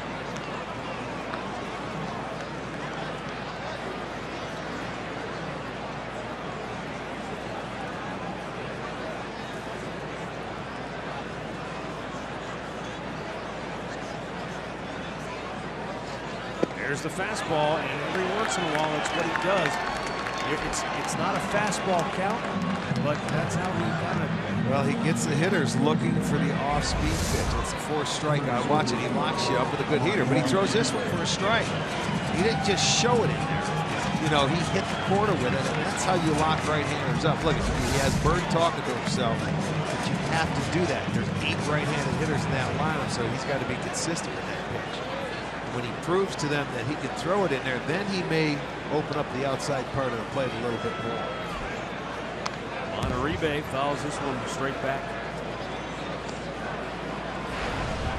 That was a first pitch changeup that was up. A ball that he could handle, but he couldn't quite square it. You throw URIBE a fastball, you better not throw it in the strike zone because he can attack with that curveball. Fastball there. He was late on it. But that's what Danks does to you. He, as you said, Rick, he kind of lulls you to sleep. Your mind starts thinking, stay back, stay back, stay back, and all of a sudden, boom, zip. It's yeah.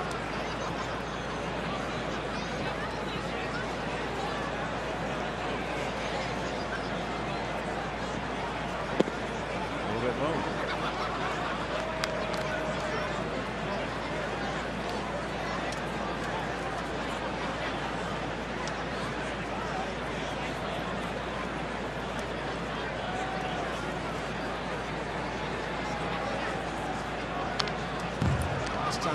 URIBE had a hit here at U.S. Cellular Field. It was back in 08 in the postseason. A knock off Matt Garza. An RBI situation. Divisional series. The 1-2. Forget, after leaving here, he's been in the National League. Yeah. San Francisco, right. Atlanta. And he was at the 2010 World Championship San Francisco Giant team.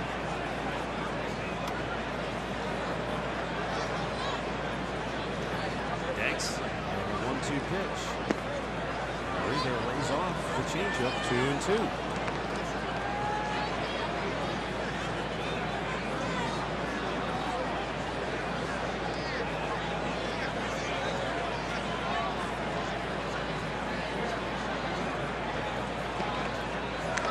Off, and you see Danks pounding the mitt.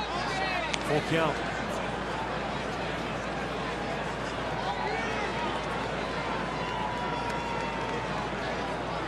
He's let URIBE get himself right back into the at-bat. Yep, you have to stay patient even on this 3-2 pitch.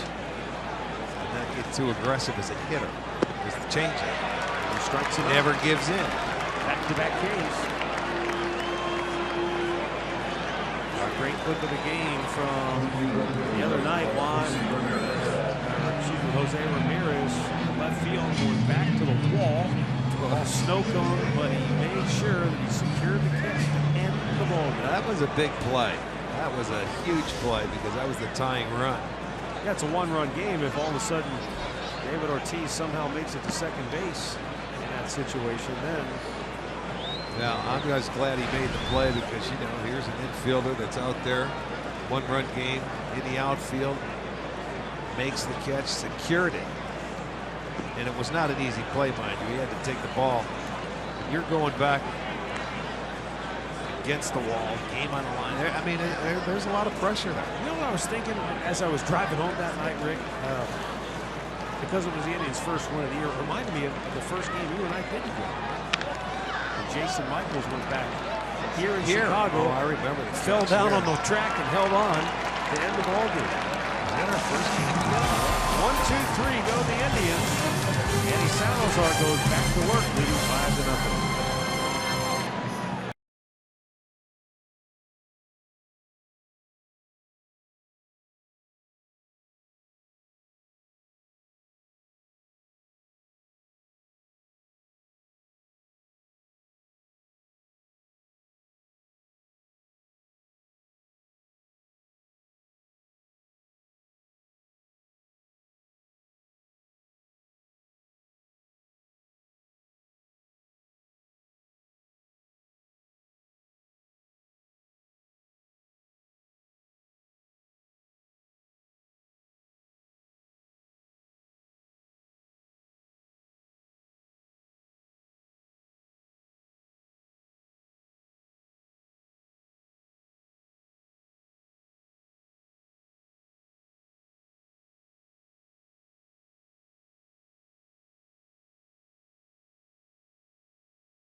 Say we go back in time. 2007 opening day, Chicago. Joe Borowski in what would be the first of 45 saves that year, and Jay Mike somehow got back there and caught it, and then Grady Sizemore wanted to beat him up. Well, I'll tell you what, that was a heck of a play to end the game. Joe Borowski, yeah. What a year that was. How many heart attacks did we have watching him pitch and save games, but he did a heck of a job. He was that, I can't think of, who's the guy, Rick, the guy used to do the tightrope walking across the... Walindo.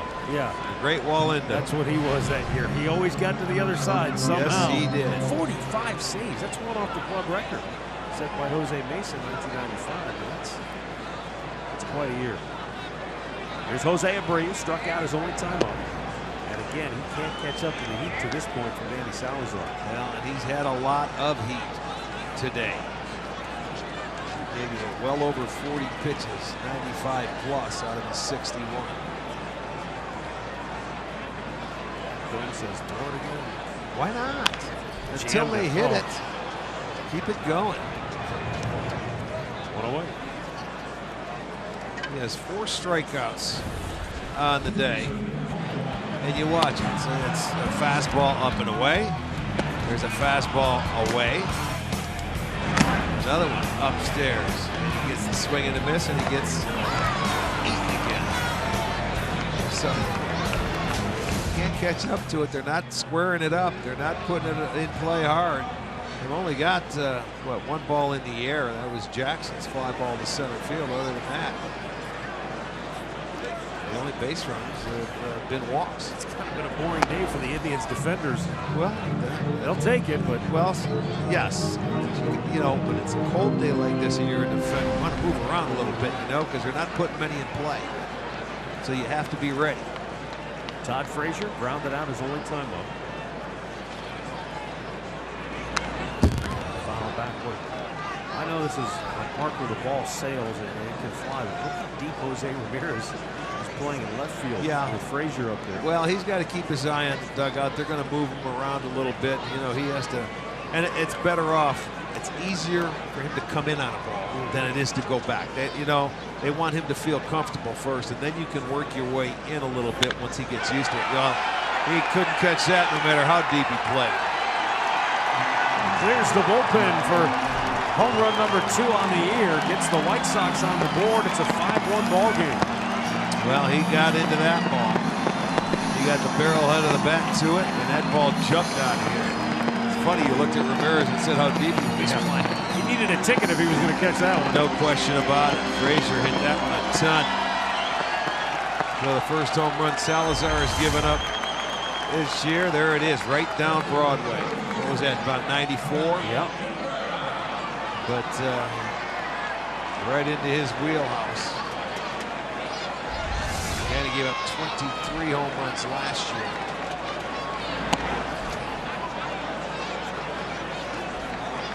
So the first hit of the ball game and also their first run. So Frazier gets him on the board with his second home.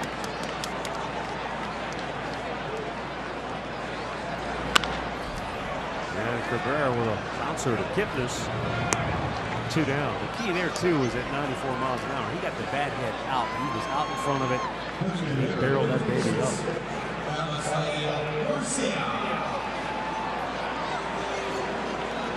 We'll bring up Odiseo Garcia, who walked in the second inning.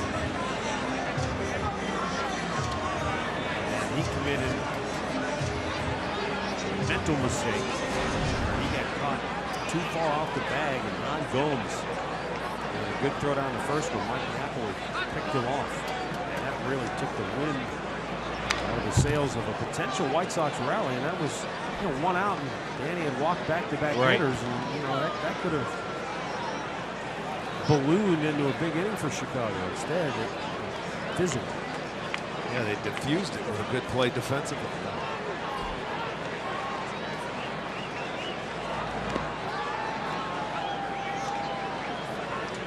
This was the play, if you missed it, in the second inning. 2 on, 1 out. Look at Napoli sneak in behind him. Gomes throws a bullet right there at the bag. Boy, really nice play.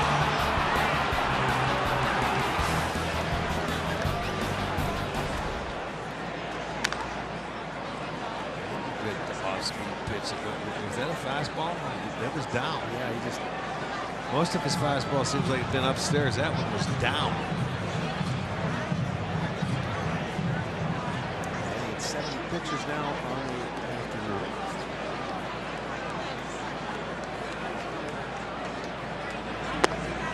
And he gets Garcia to go fish to end the inning. It's his 5th strikeout. But Chicago gets on the board. It's Todd Frazier. Hits one into the bleacher seats. 5-1 Cleveland.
by Levin Furniture. For the best deals on furniture and mattresses, shop Levin's.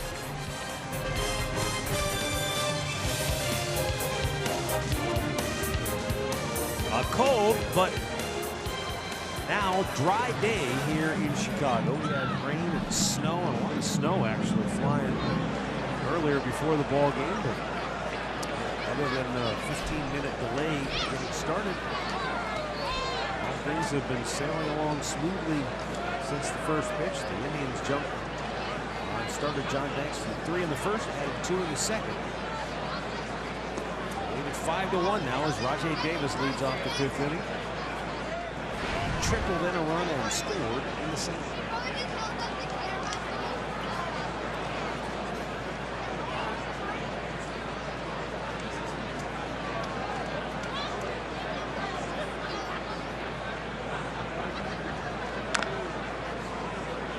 Chop foul. Rajay's, he's a fun guy. He's got a lot of personality. And first time I talked to him this spring, he said that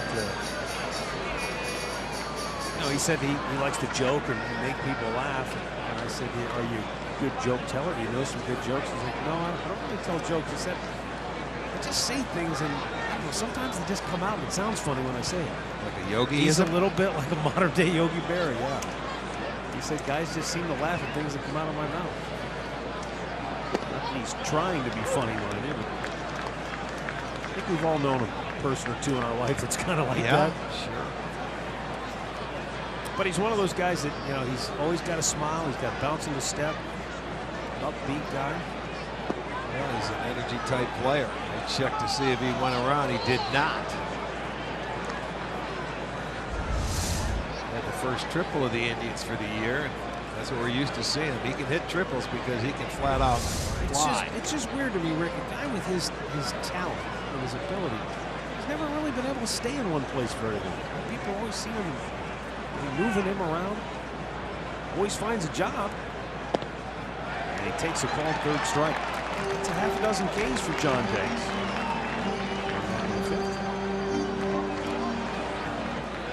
This week only, T-Mobile customers can get a free season-long subscription to MLB.TV Premium. Go to T-Mobile.com/MLB. Sign up now. Catch every moment on America's fastest-growing LTE network. Now Jason Kipnis. Singled, scored a run, and he's driven one in today. Actually, the fastball was just caught. Piece of the outside field.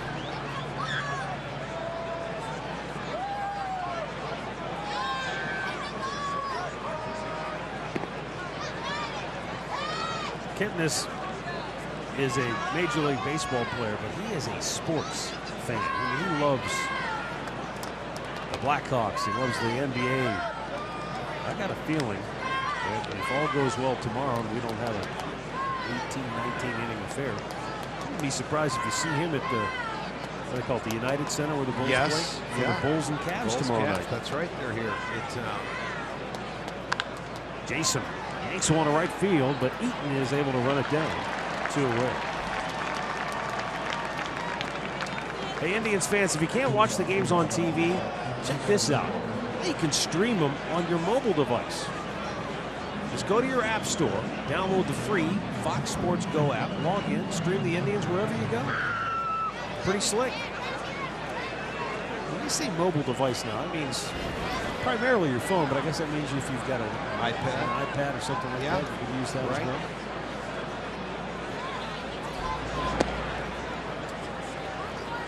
Well, you can pretty much watch anything at any time nowadays, you know, on the run, on the go. Truly is. Lindor. Oh my. Generous call there for Danks. 1-1.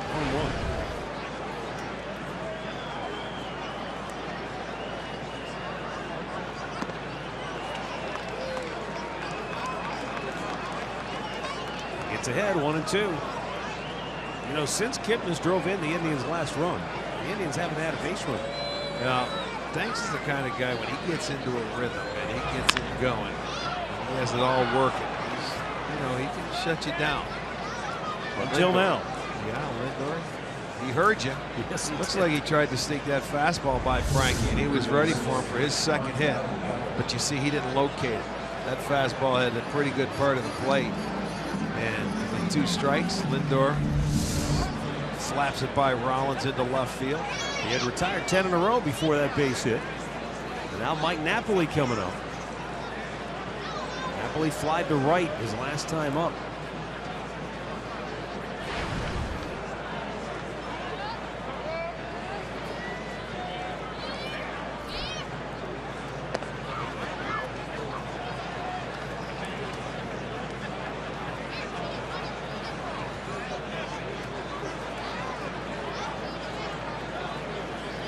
Lindor held by Abreu.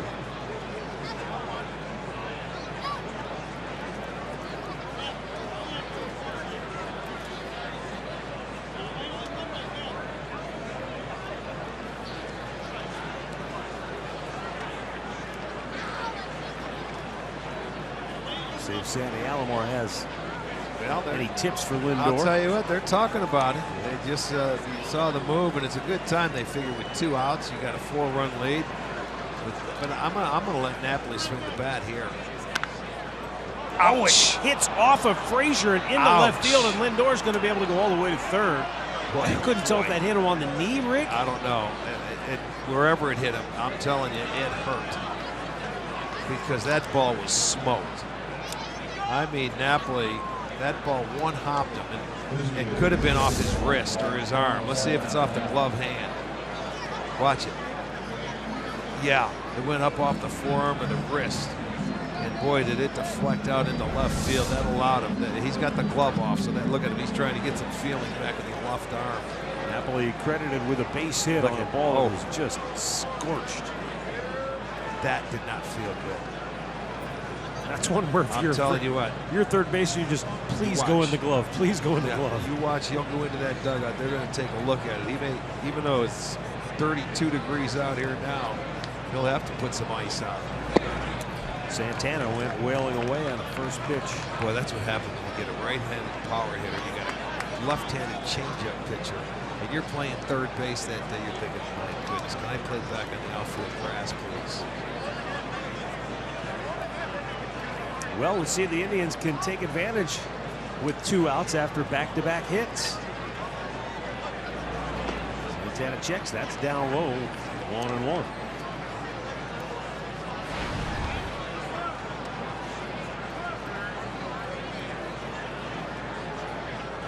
The bullpen for Chicago is quiet at the moment, but it won't be for long. As you see, Danks has had 95 pitches on the day.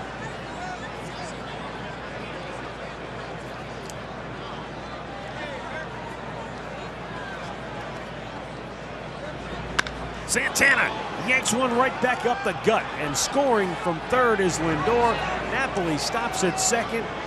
3 consecutive 2-out singles. The Indians restore their 5-run lead. Well, and a really nice approach there by Carlos to stay back. He didn't try to pull it, and look at you stay back, get it down, and use the whole field, and there it is. Another line drive. So 3 consecutive bullets off the bat of Lindor, Napoli, now Santana. They come with 2 outs, making a 6-1 game, and Don Cooper, the pitching coach, is going to go to the mound, and he'll have his 30-second say until they can get somebody up in that bullpen. Now, you know, with regards to that 30-second clock, by the time Cooper got to the mound, there were 17 seconds left on the clock. Right. So third base coaches are going to have to do a little more cardio work. I mean, well, pitching coaches are going to have to do a you're little going to have to cardio get work. out there if you got something to say. He's just stalling for time until they get somebody up in the bullpen. Well, the bullpen is up quickly as Dan Jennings, the left-hander, starts to loosen. I'm sure Robin Ventura's thinking was, all right, he's got 2 outs. Let's see if he can get out of this. We don't have to make a pitch. I mean, you give up 1 hit too, but 3 in a row, and it can happen quickly. You know, as a manager, you don't think it, you know, you get the first 2 guys out, you get a strikeout, you get a line out to right field. So now you have to slow it down and get somebody up in that bullpen. Now let's see if Yan Gomes can really make him pay. Takes it. If he stays back and stays patient. That's the key to hitting Danks. You have to make him beat you with that fastball in. And you can go up the middle the other way. White Sox try a shift for Gomes. Laurie still staying on the second base side of the bag for now.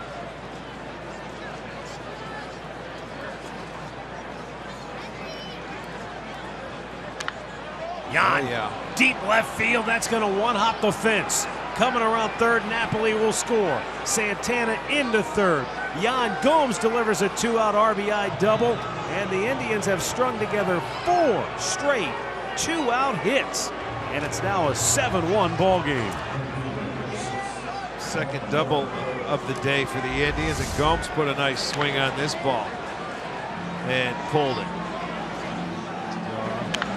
I think when Jennings is ready, Ventura will make the change. And it's 8 hits now, and 4 consecutive here with 2 outs coming in the 5th inning. As you said, it can happen in a hurry. Yeah, it happened so quickly. He had retired 10 in a row, and then Lindor pulled the ball in the hole on the left side of the infield. Then Napoli scalded one off the wrist of Todd Frazier. Yes. And then the next thing you know, Santana drives one home, Gomes drives one home. And you know, you get to that 90 pitch mark when you're not an overpowering guy, and if you lose that control, you've got to be pinpoint.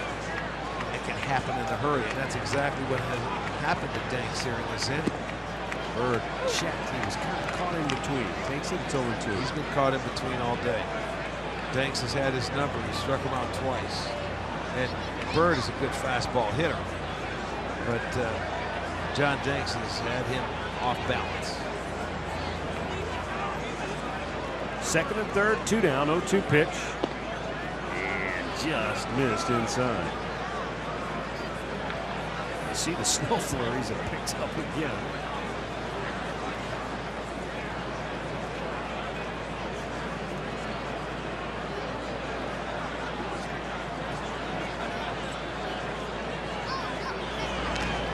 Chases one, got a piece of it though. Yeah, hit the ground. He's alive.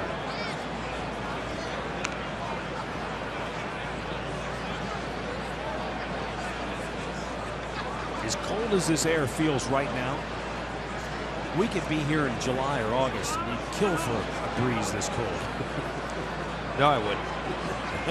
You might. I'm into sweating now. Here's the 1-2. Sweating. Another foul back by Bird. I hate being cold. You haven't broken a sweat in 25 years. Are you kidding? Oh, yes, I did.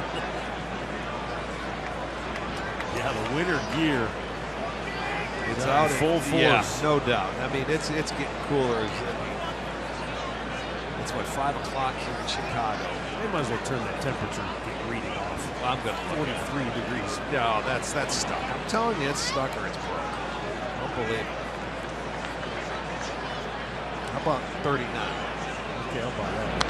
I'll right back. I think you were And right the wind before. chill. I think they just got the numbers Reverse. transposed. It should be That's right. 34.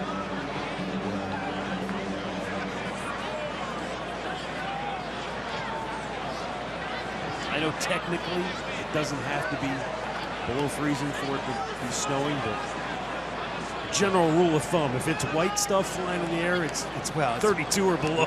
The wind chill, you know. Look at that. That may fall. Pops it in a right shallow. Laurie makes the play, and that'll end the inning. But wow, what an inning for the Indians. 4 straight 2-out knocks result in 2 more runs. The Tribe leads it by a half dozen.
Brett Lawrie took ball one from Danny Salazar as the flurries continue to fly.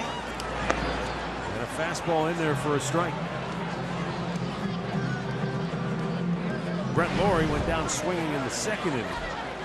And that was the at-bat in which Garcia was picked off at first base. It really helped Danny Salazar, I think, get out of a potentially big inning there. Jason Kipnis hangs on in shallow right. 1 away. You just heard Al talking about Trevor's story. And it's a fable. Are you kidding me?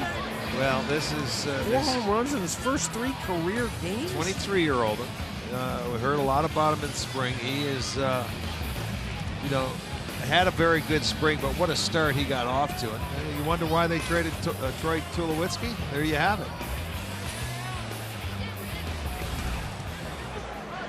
Now Alex Avila, who walked his only time up back in the third. Takes a fastball for a strike.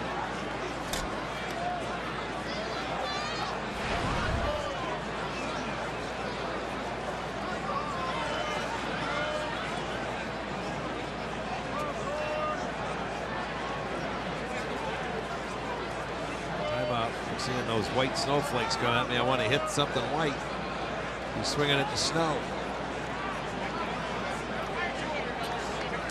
I will say this, it's better than rain coming down. We're by a 96. Good old-fashioned baseball back at Niagara Falls, New York. High school ball. This is a beautiful day back there.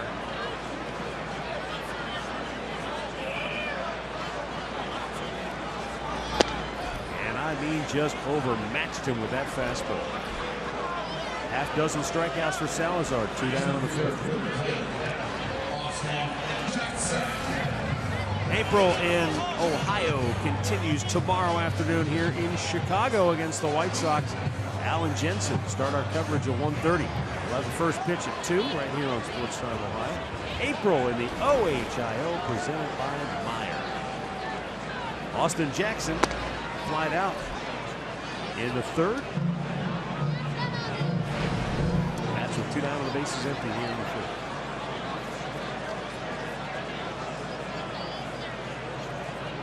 Yeah, this is just odd. Look, you see the snowflakes flying, and yet we've got peaks of sunshine at the same time.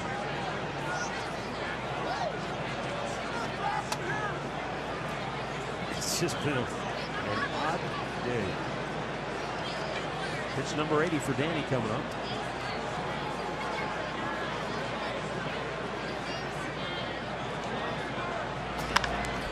But I'll agree with you on one thing. What's that? And that's that I think the snow is better than rain, especially like a steady kind of downpour. Right. But it also, and I think Andre attested to this earlier when we came out here, the wind, it doesn't seem to be, I know sometimes in this park it can swirl, but it doesn't seem to be blowing in and keeping everybody in the deep freeze that's in the park. Right. Well, you know, it changes around here. You know, we've done games here, Rick, where you see the players out on the field and their pants are doing what those flags are doing. And that's when you know it's just downright miserable on the field. But it doesn't look like the guys on the field are that uncomfortable, all things considered. I agree. I agree with that. You can tell sometimes guys are just never go out. Well, when you have a 6-run lead, that helps, you look right? pretty smooth. You know, they look nice and cold. Mine is cold with the 1-6. That is true. And right now, Salazar's in command. 6 punch outs. That pitch for the most part has alluded to him. I'll give him credit. He keeps trying. He keeps going to it to see if maybe he can find a way to work it into the repertoire, but really just hasn't been able to. Let's add to our other story about Trevor's story. Another chapter in the story fable. Yeah, he's got 5 now. Jackson bangs one right back through the middle. And that's only the second hit of the day for Chicago. And it comes with 2 outs here in the 5th. Well, I told you the last start that Danny had here in this ballpark, he went 6 innings last year, gave up 5 hits and didn't allow a run. He had 8 strikeouts and 3 walks. He has a 3 walks, 6 strikeouts. If you remember, Salazar, he struck out 3 or more batters in his first 43 career starts. And stopped that streak last year, June 30th, when we were in Tampa. He only had 2 when he pitched 7 2/3 innings. He passed Bob, the great Bob Feller, who had 42 starts of 3 or more strikeouts. Now think about that. He only had 2 strikeouts in that game, and that might have been one of the better games he pitched all year. Yeah, right. He was dominant. You know, sometimes hitters go up there and when they know you're a strikeout pitcher and they get aggressive, they don't want to get you to 2 strikes and they put balls in play early. But, you know, sometimes it's hard to put the ball in play off this guy. As we witnessed, there we go. Not been able to do it. Snow flying right now. Eaton was struck out both times up today. He came in 9 for 16 on the year.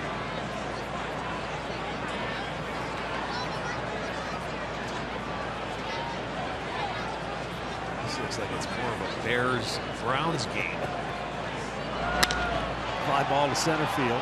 Oh, Davis didn't see it. Now it's over his head, and he makes the catch! Holy Incredible! smokes. What a recovery for Rajay Davis. No doubt about it. At first he didn't see it. Then when he did, he had to get into a full sprint with his back to home plate and somehow hangs on to end the inning. That's a touchdown. Wow!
Making like Webster Slaughter back in the mid-'80s for the Browns. How about this? Look, he doesn't see the ball. By the time he picks it up, boy, that's just a great recovery.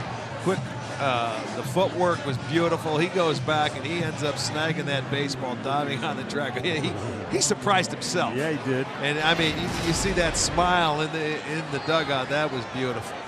The Cleveland Clinic call to the bullpen has been made for Dan Jennings, the left-hander, after John Danks goes 5 innings, allowing 8 hits,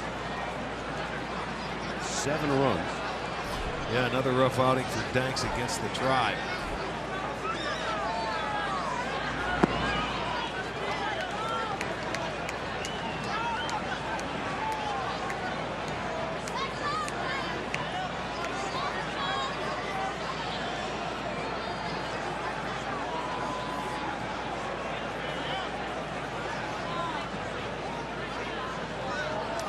Uribe has struck out both times today. Last year, Jennings in 53 games, 3.99 ERA.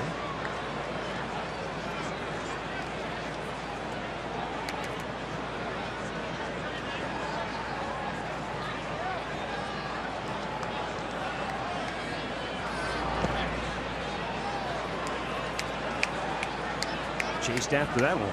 Yeah, I heard a slider down and then back foot slider. And he couldn't check his swing. See him. Yeah, he didn't. What a like mind. it. Yeah.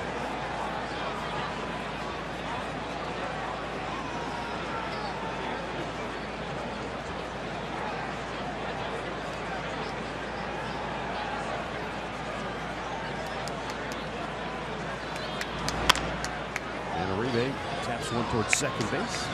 Brett Lawrie throws him out as Abreu had to come off the bag, but he did apply the tag.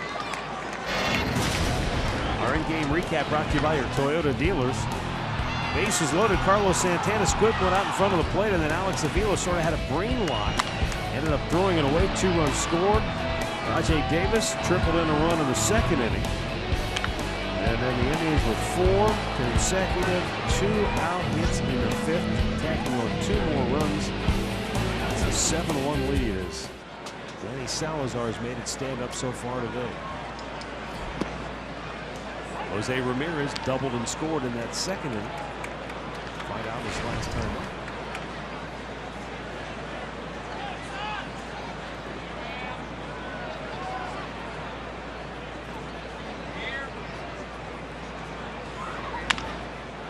And he bounces one to Lawrie. Almost took him off the bag again. Yes, he did. He's at back-to-back plays. I wonder, Rick, the transition from when we saw him mostly at third base. But he's played over at second last year. I mean, he's, you know, when he was in Toronto and they used to bring that third infielder over the right side, he would always be the one over playing in the hole at second base, if you remember.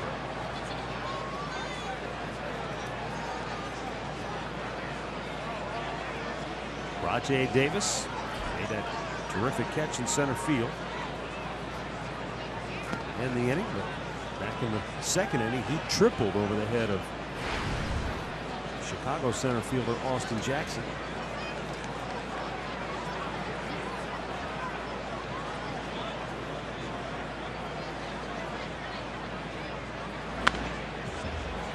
Back to the screen.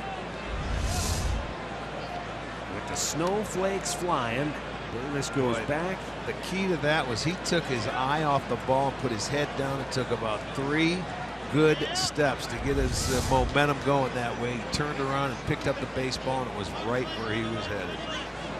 Great angle. Great route. And he got 2 feet in bounds. Yes, he did.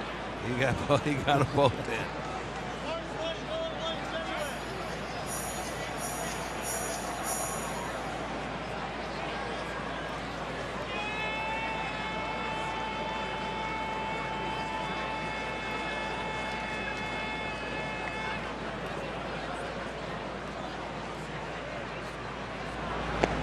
Davis down on strikes.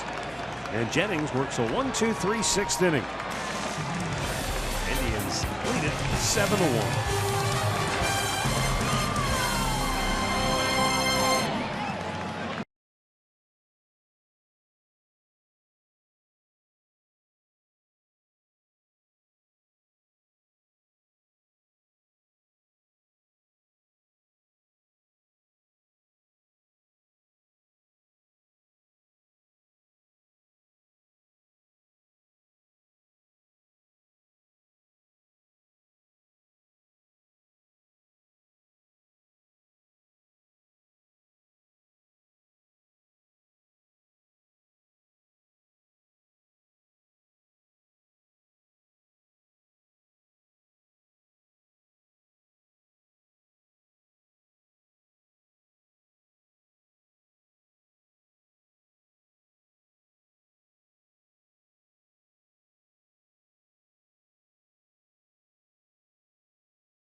Guys here in Chicago. And if you're an Indians fan, it's really been blue skies all day long.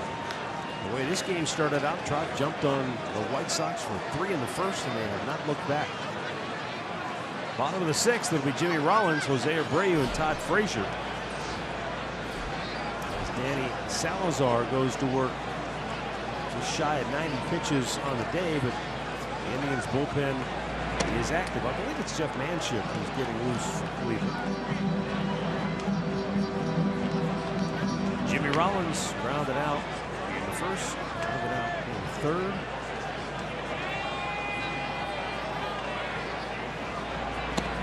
At 37 years old, a man affectionately known as J-Roll was the oldest opening day shortstop for Chicago since Luke Appling back in 1949. How about Luke Appling was 42 years old on opening day night? No kidding. Playing short, huh?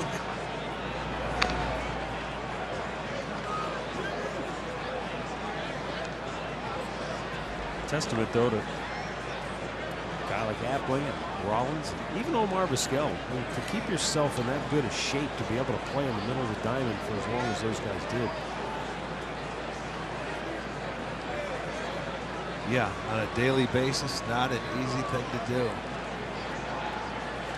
Cal Ripken for that. 1-2.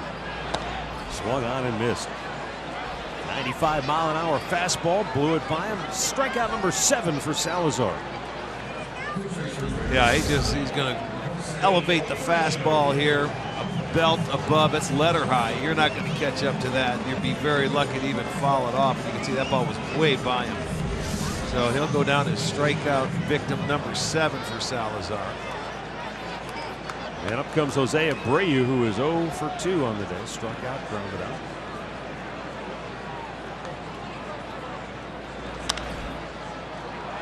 The foul ground into the seats.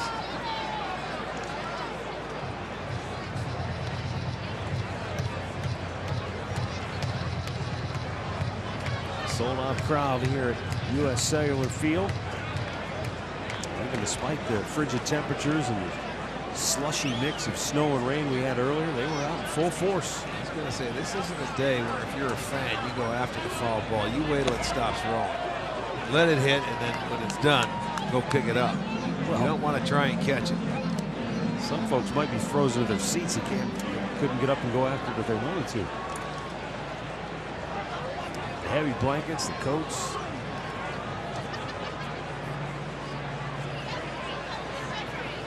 The 1-1. Got Hit him. That looked like a breaking ball there that he hit him with. It wasn't a fastball. Now, Rick, as you know, the key to any season is getting off to a good start and staying healthy. And for the crosstown Chicago Cubs, the injury bug has already hit them hard. As we take a look at the injury report brought to you by the attorneys at Elk and Elk. Last night, Kyle Schwarber, talented power hitter, tried to move him to the outfield and collided with Dexter Fowler. Really, there's no fault, and it's not because Schwarber's doesn't have a lot of experience in the outfield. It was a ball in the gap. You know, he's going after it like he should. Fowler's going after it like he should. It just looked like an unfortunate collision.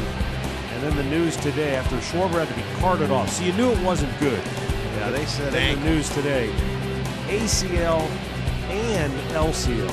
Yeah, that's just one of those plays that you just can't do anything about. So, and Salazar's afternoon will be over after 5 1/3 innings. Well, we've got a timeout here at U.S. Cellular Field. Salazar exits. Jeff Manship enters when we come back.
after he went out today under less than ideal conditions.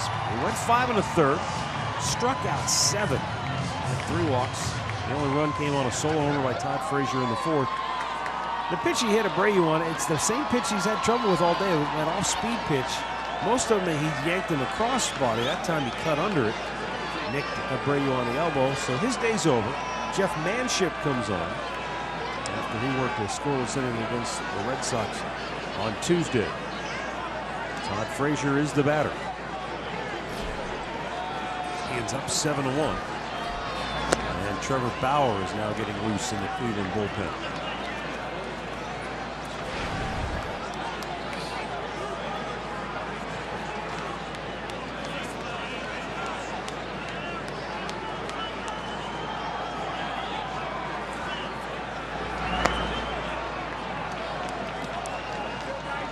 Two balls, no strikes.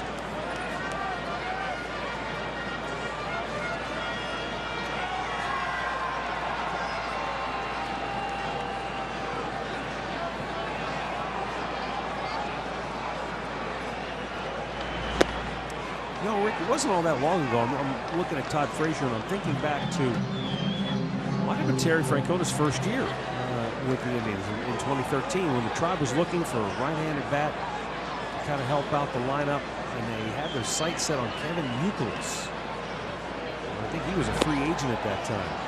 Yeah, he ended up not signing with anybody. Came right? here. He ended up with That's the White right. Sox. That's right. He did. He ended that year. Now It turned out to be a blessing in disguise for the Indians because Youkilis just he didn't have was it. just done. You know, he had kind of come to the end of the road. He didn't really do much to help the White Sox that year.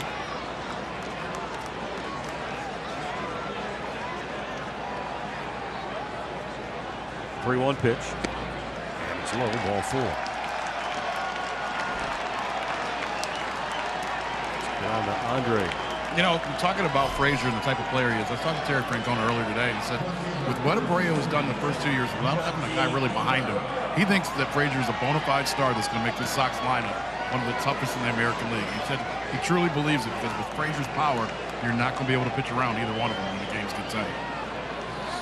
No, but I think Abreu is a better hitter than what Frazier is, and coming to a new league, we'll see what happens and how it goes. We're going to get a chance to play these guys 19 times, but I think right now Abreu, not that Frazier isn't a good hitter, mind you, but the times we faced him again when he was with Cincinnati, they've had some success against him. You know, again, another opportunity for Chicago. 2 free base runners. They only have 2 hits in the game. They've got 2 aboard with only 1 out here in the 6th.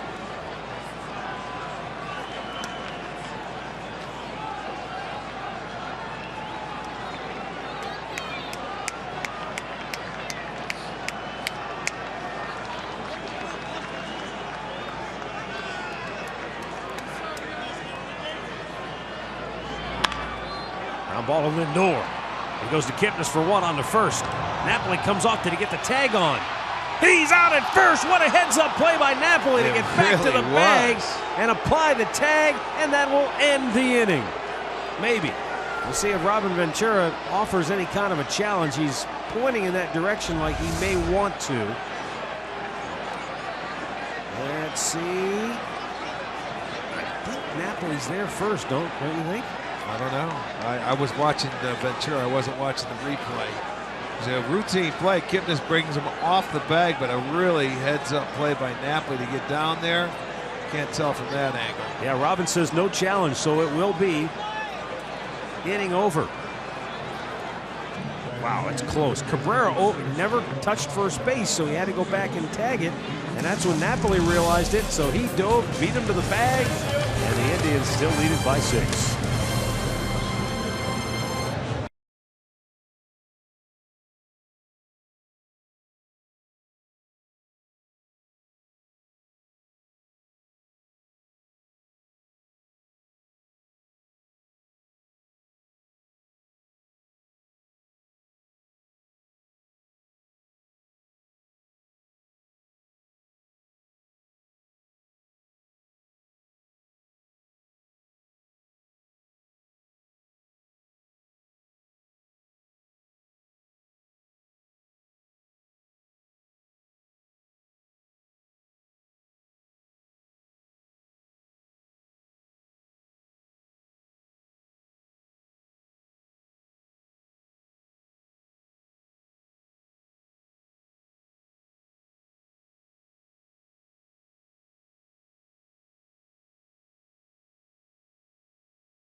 7th inning now.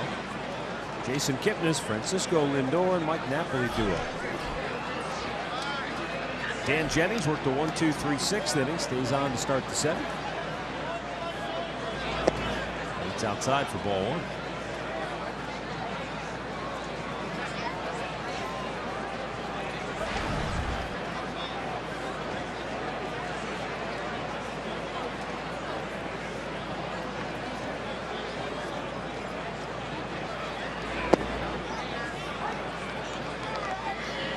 One ball, one strike.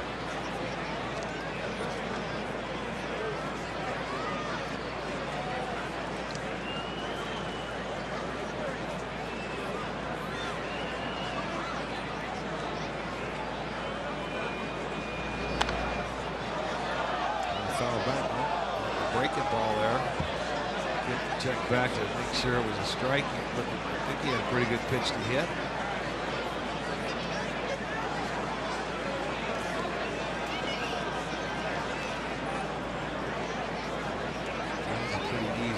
First inning.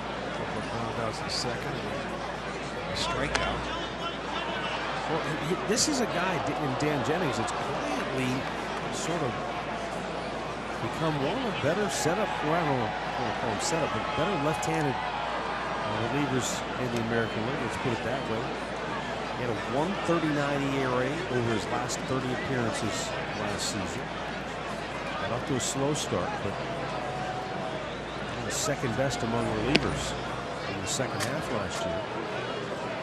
The year before that, he finished the season strong after he got traded over here from the Marlins. So, I mean, he's a guy that has a chance to be very good for Chicago. Oh, not today. Runs that fastball inside. Kipnis fouled it off, went off his foot. The last thing you want to do, you can see the protective pad he has there. It looked like it might have went off of it. Yeah. Still hurts, but yeah, probably saved him from a massive bruise otherwise.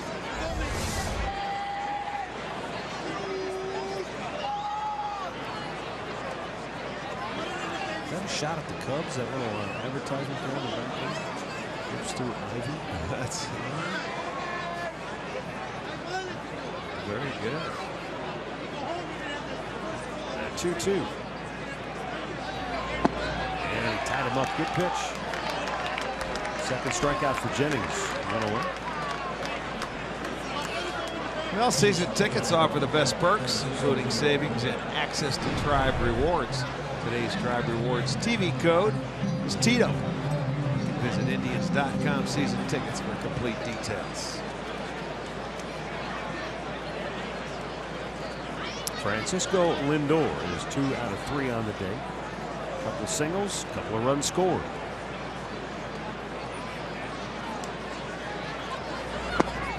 That's a strike.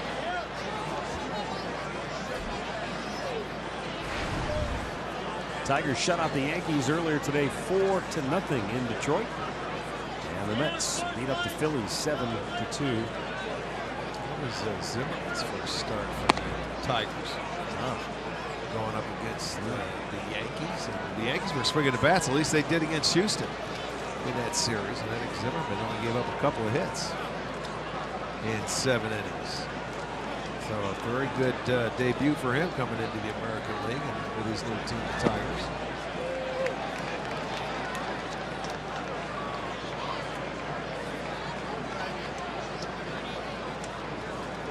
CC Sabathia scheduled to go tomorrow for New York against Mike Pelfrey. I forgot the Tigers signed him. Yeah. Lindor chased one. And Avila will throw him out. 2 down.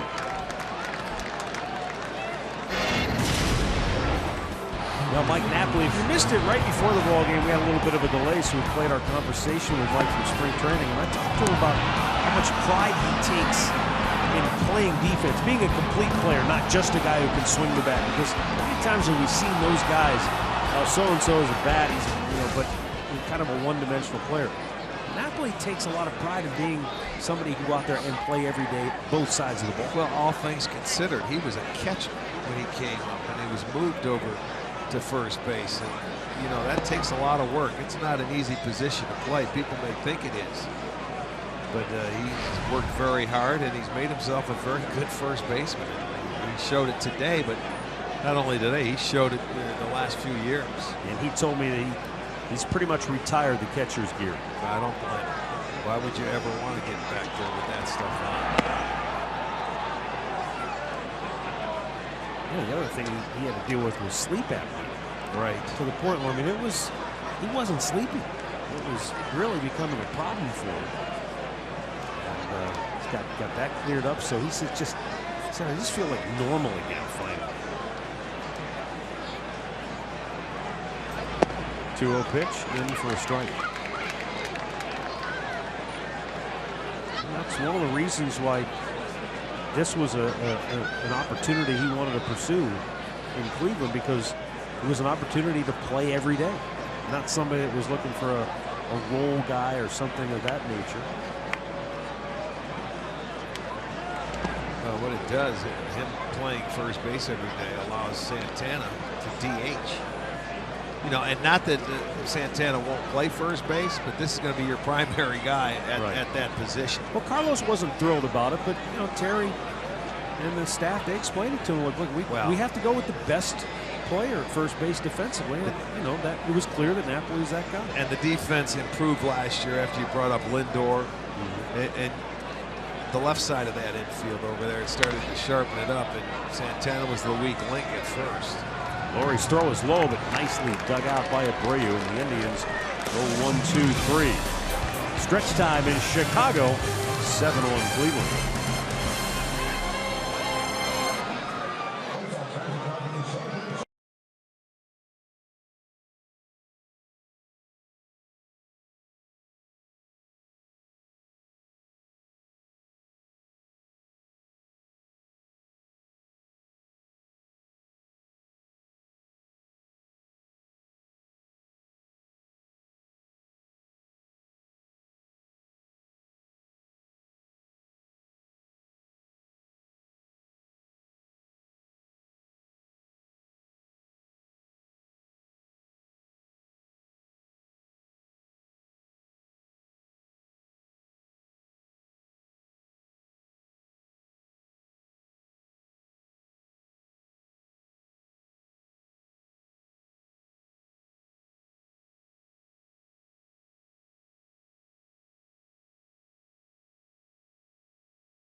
Baseball is brought to you by the injury lawyers at Elk & Elk, proud partner of the Cleveland Indians. Call 1-800-ELK-OHIO. And by Ford, built Ford tough.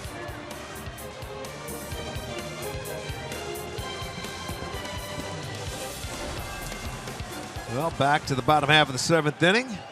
Tribe on top 7-1. Also have a new pitcher, Trevor Bauer, coming into the ball game.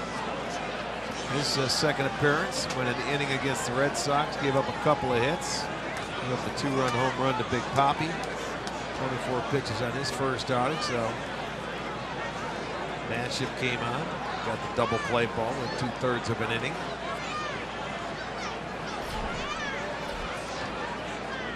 Avisail Garcia swings through a fastball.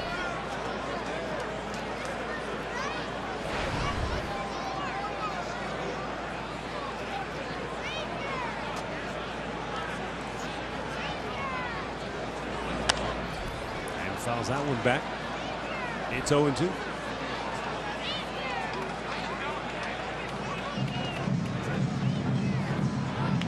It looked like we're in for some bright skies the rest of the night, huh? You think so? Yeah. Okay. At least through the rest of this ball game. Tomorrow's forecast looks relatively clear but cold. Yeah, it'll remain cold. Hopefully no precipitation. Day games the next 2 days scheduled, 2 o'clock Eastern time, both Saturday and Sunday. Thank goodness for day games at this time of year, huh? Yeah. When it's cold Yep. in April, it's nice to have day games.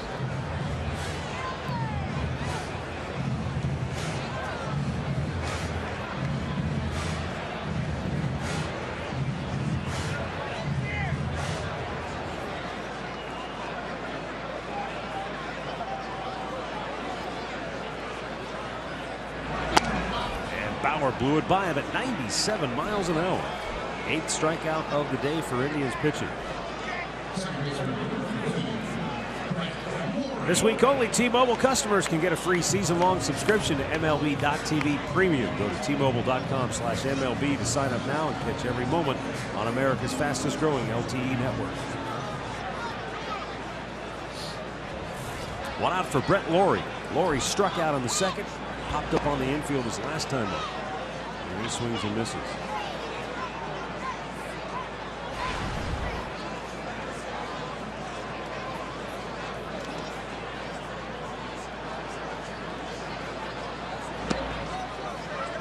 You know, look, there's no shame in giving up a home run to a guy like David Ortiz. He's 25th, 26th all-time now, an all-time home run list. But for Trevor Bauer, and all the emphasis that he put on improving velocity with that fastball, that's all well and good as long as he just remembers he's a good pitcher. He doesn't have to just rear back and try to blow it by people. Well, I think that's what got him through when he first came over. When he pitched a lot, he couldn't command his fastball, if you remember, when he first came up. When he was behind in the count, he was able to throw changeups, curveballs for strikes. So Yes. he's a guy that has a lot of confidence in his off-speed pitches. So you don't forget about how to pitch. It's not how hard you throw. It's locating the fastball and keeping the hitters off balance. And he'll be fine. He has good stuff. There's no doubt about it. There's a good breaking ball there, and he got him off balance. Good job. Marlon Byrd squeezes it 2 down.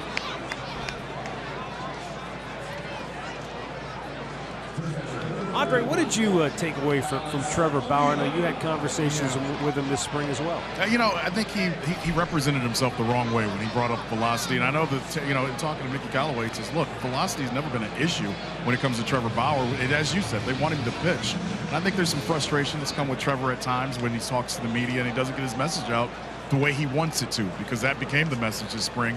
And he is throwing harder, and a lot of people think in the bullpen he may be able to sit at 96, 97 at this point in time, which may help him. But you're right, he's a good pitcher when he's using his stuff. Yeah. Well, you know, he's a different guy. You know, he's a different breed.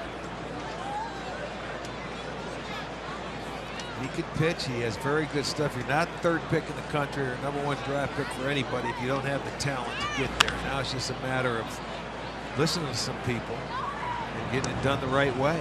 Lindor takes care of Avila, and Trevor Bauer works a spotless 7th inning. The Indians lead it by 6.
authority of the Cleveland Indians and may not be reproduced or retransmitted in any form. And the accounts and descriptions of this game may not be disseminated without the express written consent of the Cleveland Indians. The Chicago White Sox home opener. And to this point, the Indians have spoiled the party with 3 in the first, 2 in the second, 2 more in the fifth. And Danny Salazar went 5 1/3, giving up just 1 run. Bullpen has been in lockdown mode since. We go to the 8th inning, and it'll be Carlos Santana, Yan Gomes, and Marlon Byrd. Dan Jennings staying on. Well, he's done a great job. 6 up, 6 down. He has struck out 3. It's just unusual, Rick, to see a reliever go 3 innings. Right. That's what Jennings is attempting to do here.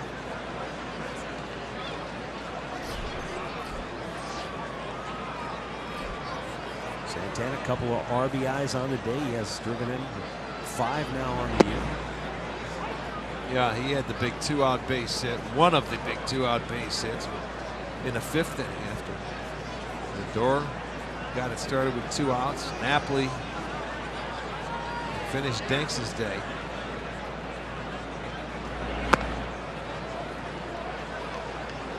One and 1 to count for Carlos. And that's something we always tell you. You like to see the crooked numbers up there.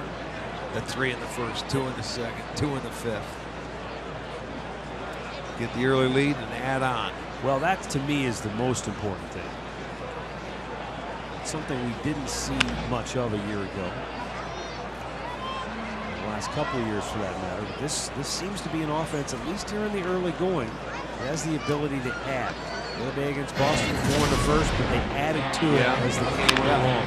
This has been 2 outs now, and Lindor got it going with the line drive. This ball here was just smoked up the wrist or the hand or the arm of Frazier. Then Santana drove in the run, and then Gomes capped it off with a double to left field.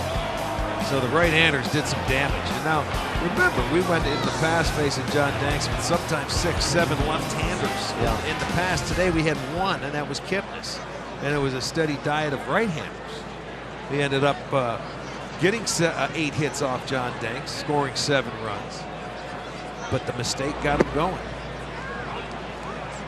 Yan Gomes takes a strike. He has 2 runs driven in on the day.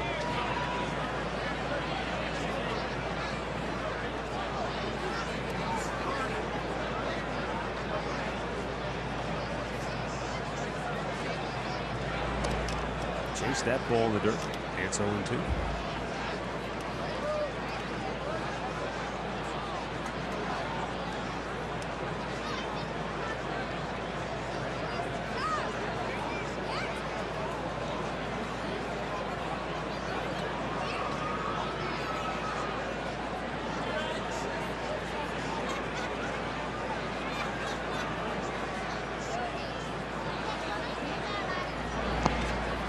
Low. A ball and 2 strikes.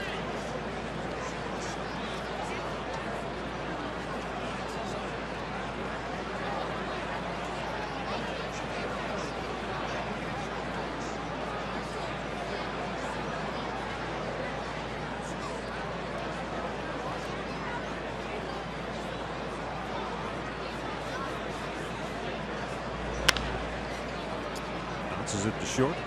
Jimmy Rollins throws him out 2 down.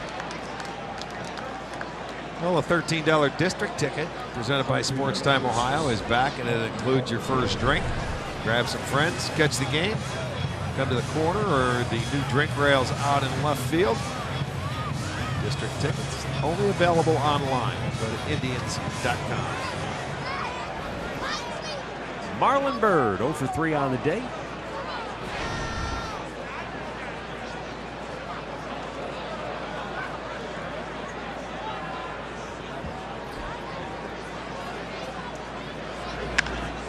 Shoots one inside the line, down into the corner.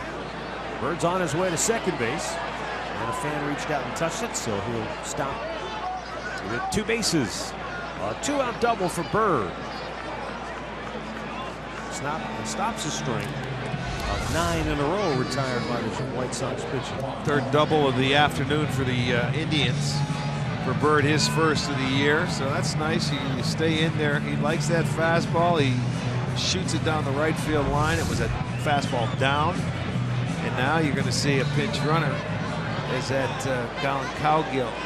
Going to pinch run for Bird. He'll get the rest of the day off. So 9 hits for the Indians, 1 away from the double digits. Juan Uribe 0 for 3 on the day.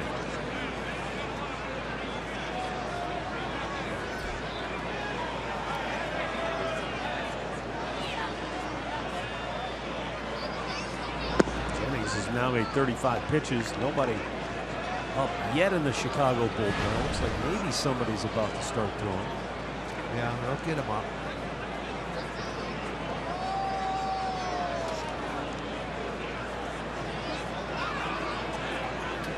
Do have another left-hander in their pen. You know, the one thing you wonder about is use a guy for this much. You're not going to have him available for tomorrow. Uribe grounds out. That ends the inning. We go to the bottom of the 8th. It's still 7-1 Cleveland.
The Indians will change things up defensively as Jose Ramirez moves from left field to third base. And the outfield now left to right looks like this. Rajay Davis in left. Tyler Naquin is now in center. And Colin Cowgill is in right field.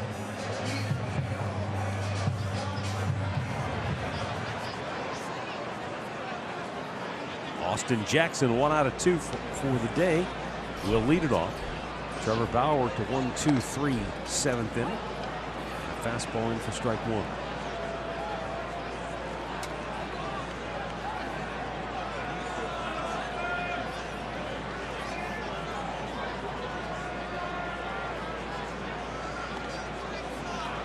Big curveball. Just up high. 1-1. He has a good curveball.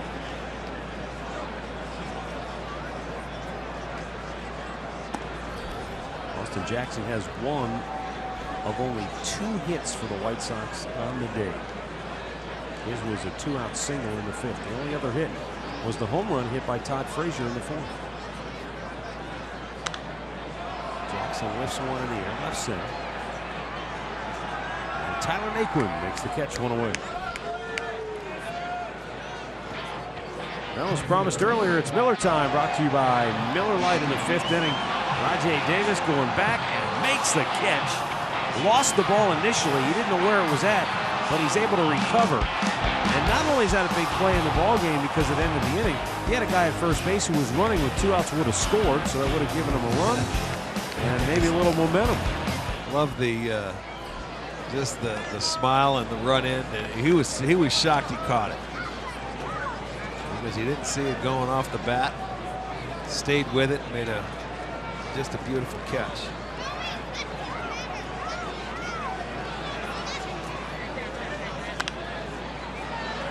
Adam Eaton. It's going to stay in play. Swung over there. And here's Davis with a much easier play, 2 down. You think San Diego's taking out a little frustration? Yeah, I figure they would after getting shut out 3 straight games against the Dodgers. Put up 11 so far. They're only in the 6th inning against Colorado. They're trying to stay out of Story. You know, keep him. Doesn't matter. Let him hit as many as he wants, but they can't catch up. Yeah, double digits. That's frustration is right. Jimmy Rollins. 0 for 3 today. Takes upstairs, ball 1.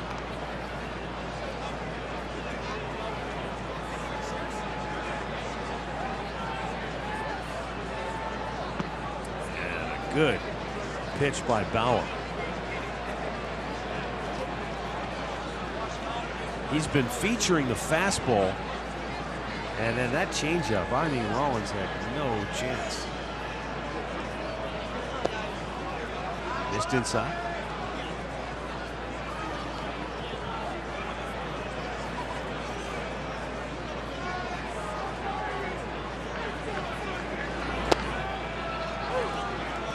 Inside corner with a heater, 2-2.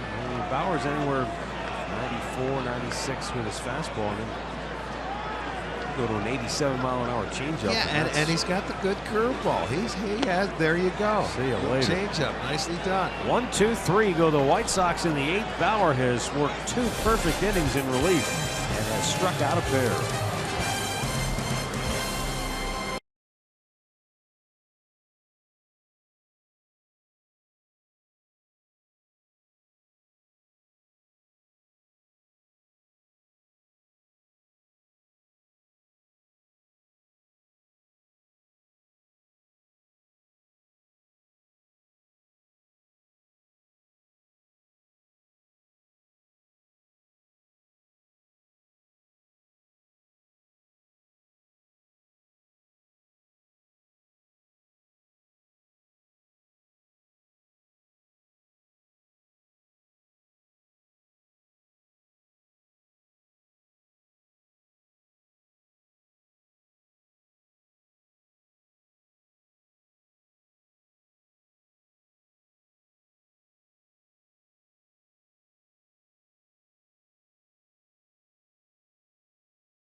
Wow, that's a tough one. I'm going to go Yan Gomes. I think, you know, a lot guys, when you think about it, has been harped on all offseason long. They need Gomes to bounce back. They need him to be play a bigger role in the offense. And a couple of big RBIs today. And I go back to something we talked about. Throw to first base. Yeah, talked about early in the game, is getting those runs home from third, less than 2 out, taking advantage of those scoring situations. They did that early, and they were able to add on to the lead. Okay, then I'll share the love. I'll go with Salazar. We'll cover everything. You know, let's cover everything and everybody.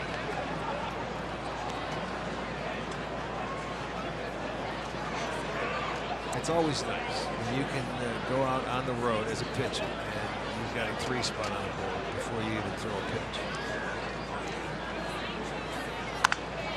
Jose Ramirez rolls one to second base, and Brett Lawrie throws it out, one down.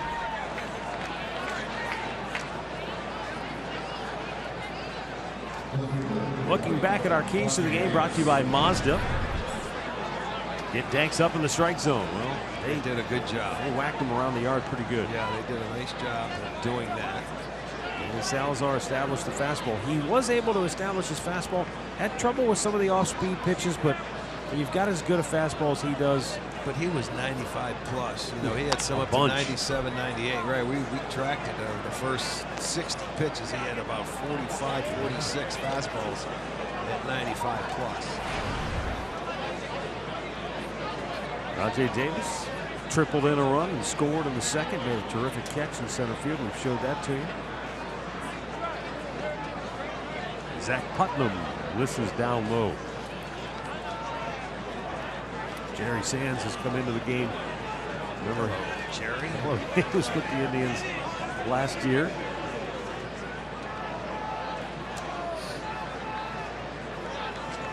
Achieved something of cult status. Yeah. Yes, that's true. I mean, for his limited of playing time as he had, he did have pretty good impact in a number of ball games last year.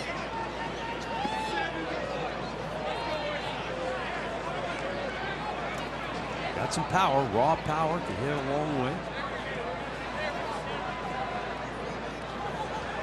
Ended up making his squad in spring training. Had a good spring for him. 3-1 to Davis. And that's ball 4.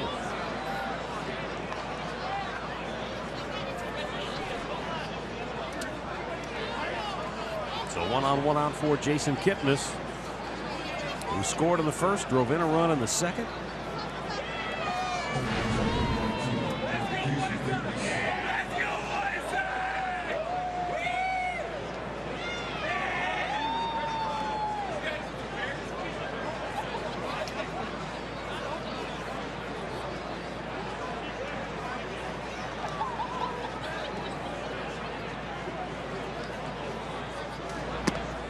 That's up and away, ball 1.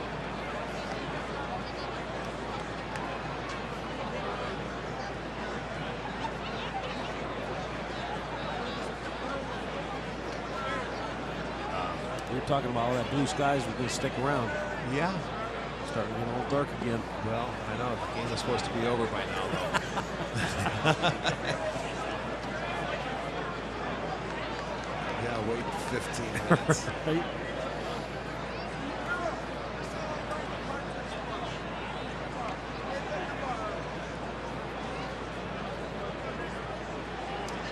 Pitch. Right back to Putnam. To second for 1, low throw, but dug out nicely by Rollins. They turn 2 to end the inning. And we'll go to the bottom of the 9th in Chi-Town with the Indians up 7-1.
First inning, first at bat for Santana, bases loaded, 1 out. Hits a little squibber, and Avila, I don't know what he was doing. He was thinking maybe Danks was going to get the home plate in time to get the out there. He didn't. He throws to first, throws it away, and the Indians end up scoring 2 runs on the play, 3 in the inning, and they never looked back. Well, if he gets the out like he should have, they probably would have had 1 run in the inning. That was it. But he ended up setting that inning up where they were able to get the 3 runs, and it's been smooth sailing ever since. Dan Otero will be the 4th Indians pitcher to work here this afternoon as he faces 3, 4, and 5 in the Chicago order. With the Indians leading it 7-1. Jose Abreu 0 for 2 was hit by a pitch his last time up.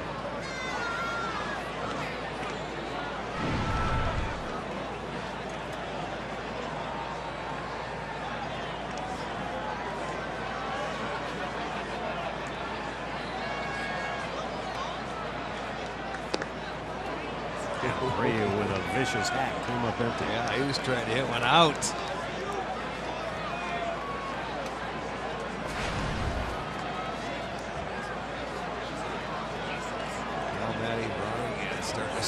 And the day started with snow. It might as well end that way. It's all Joe's fault. Joe is our stage manager here. It's all his fault. Joe, you want any more lineups? You want about 4 or 5 of them?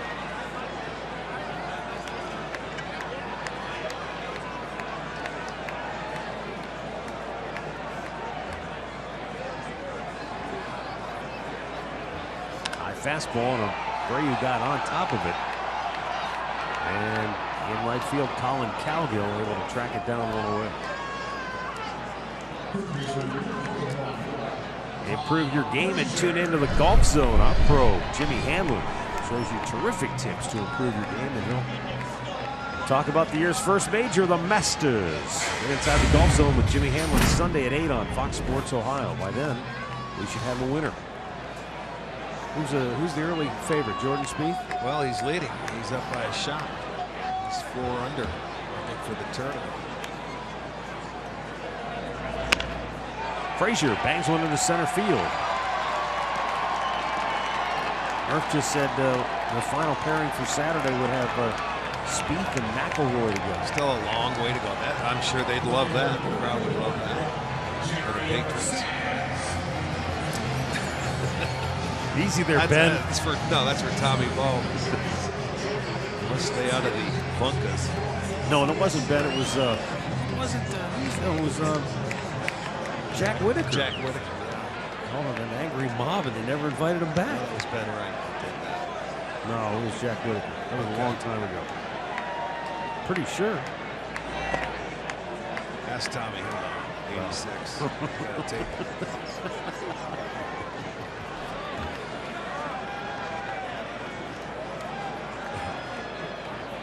One on, one out.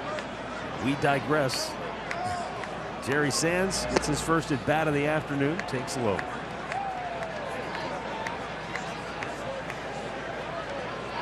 You want to see him play golf in weather like this. Oh, you don't.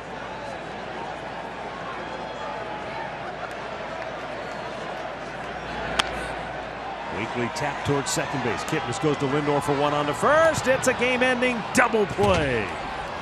The Indians come to Chicago and take care of business in the White Sox season opener as they win it going away by a final score of 7-1.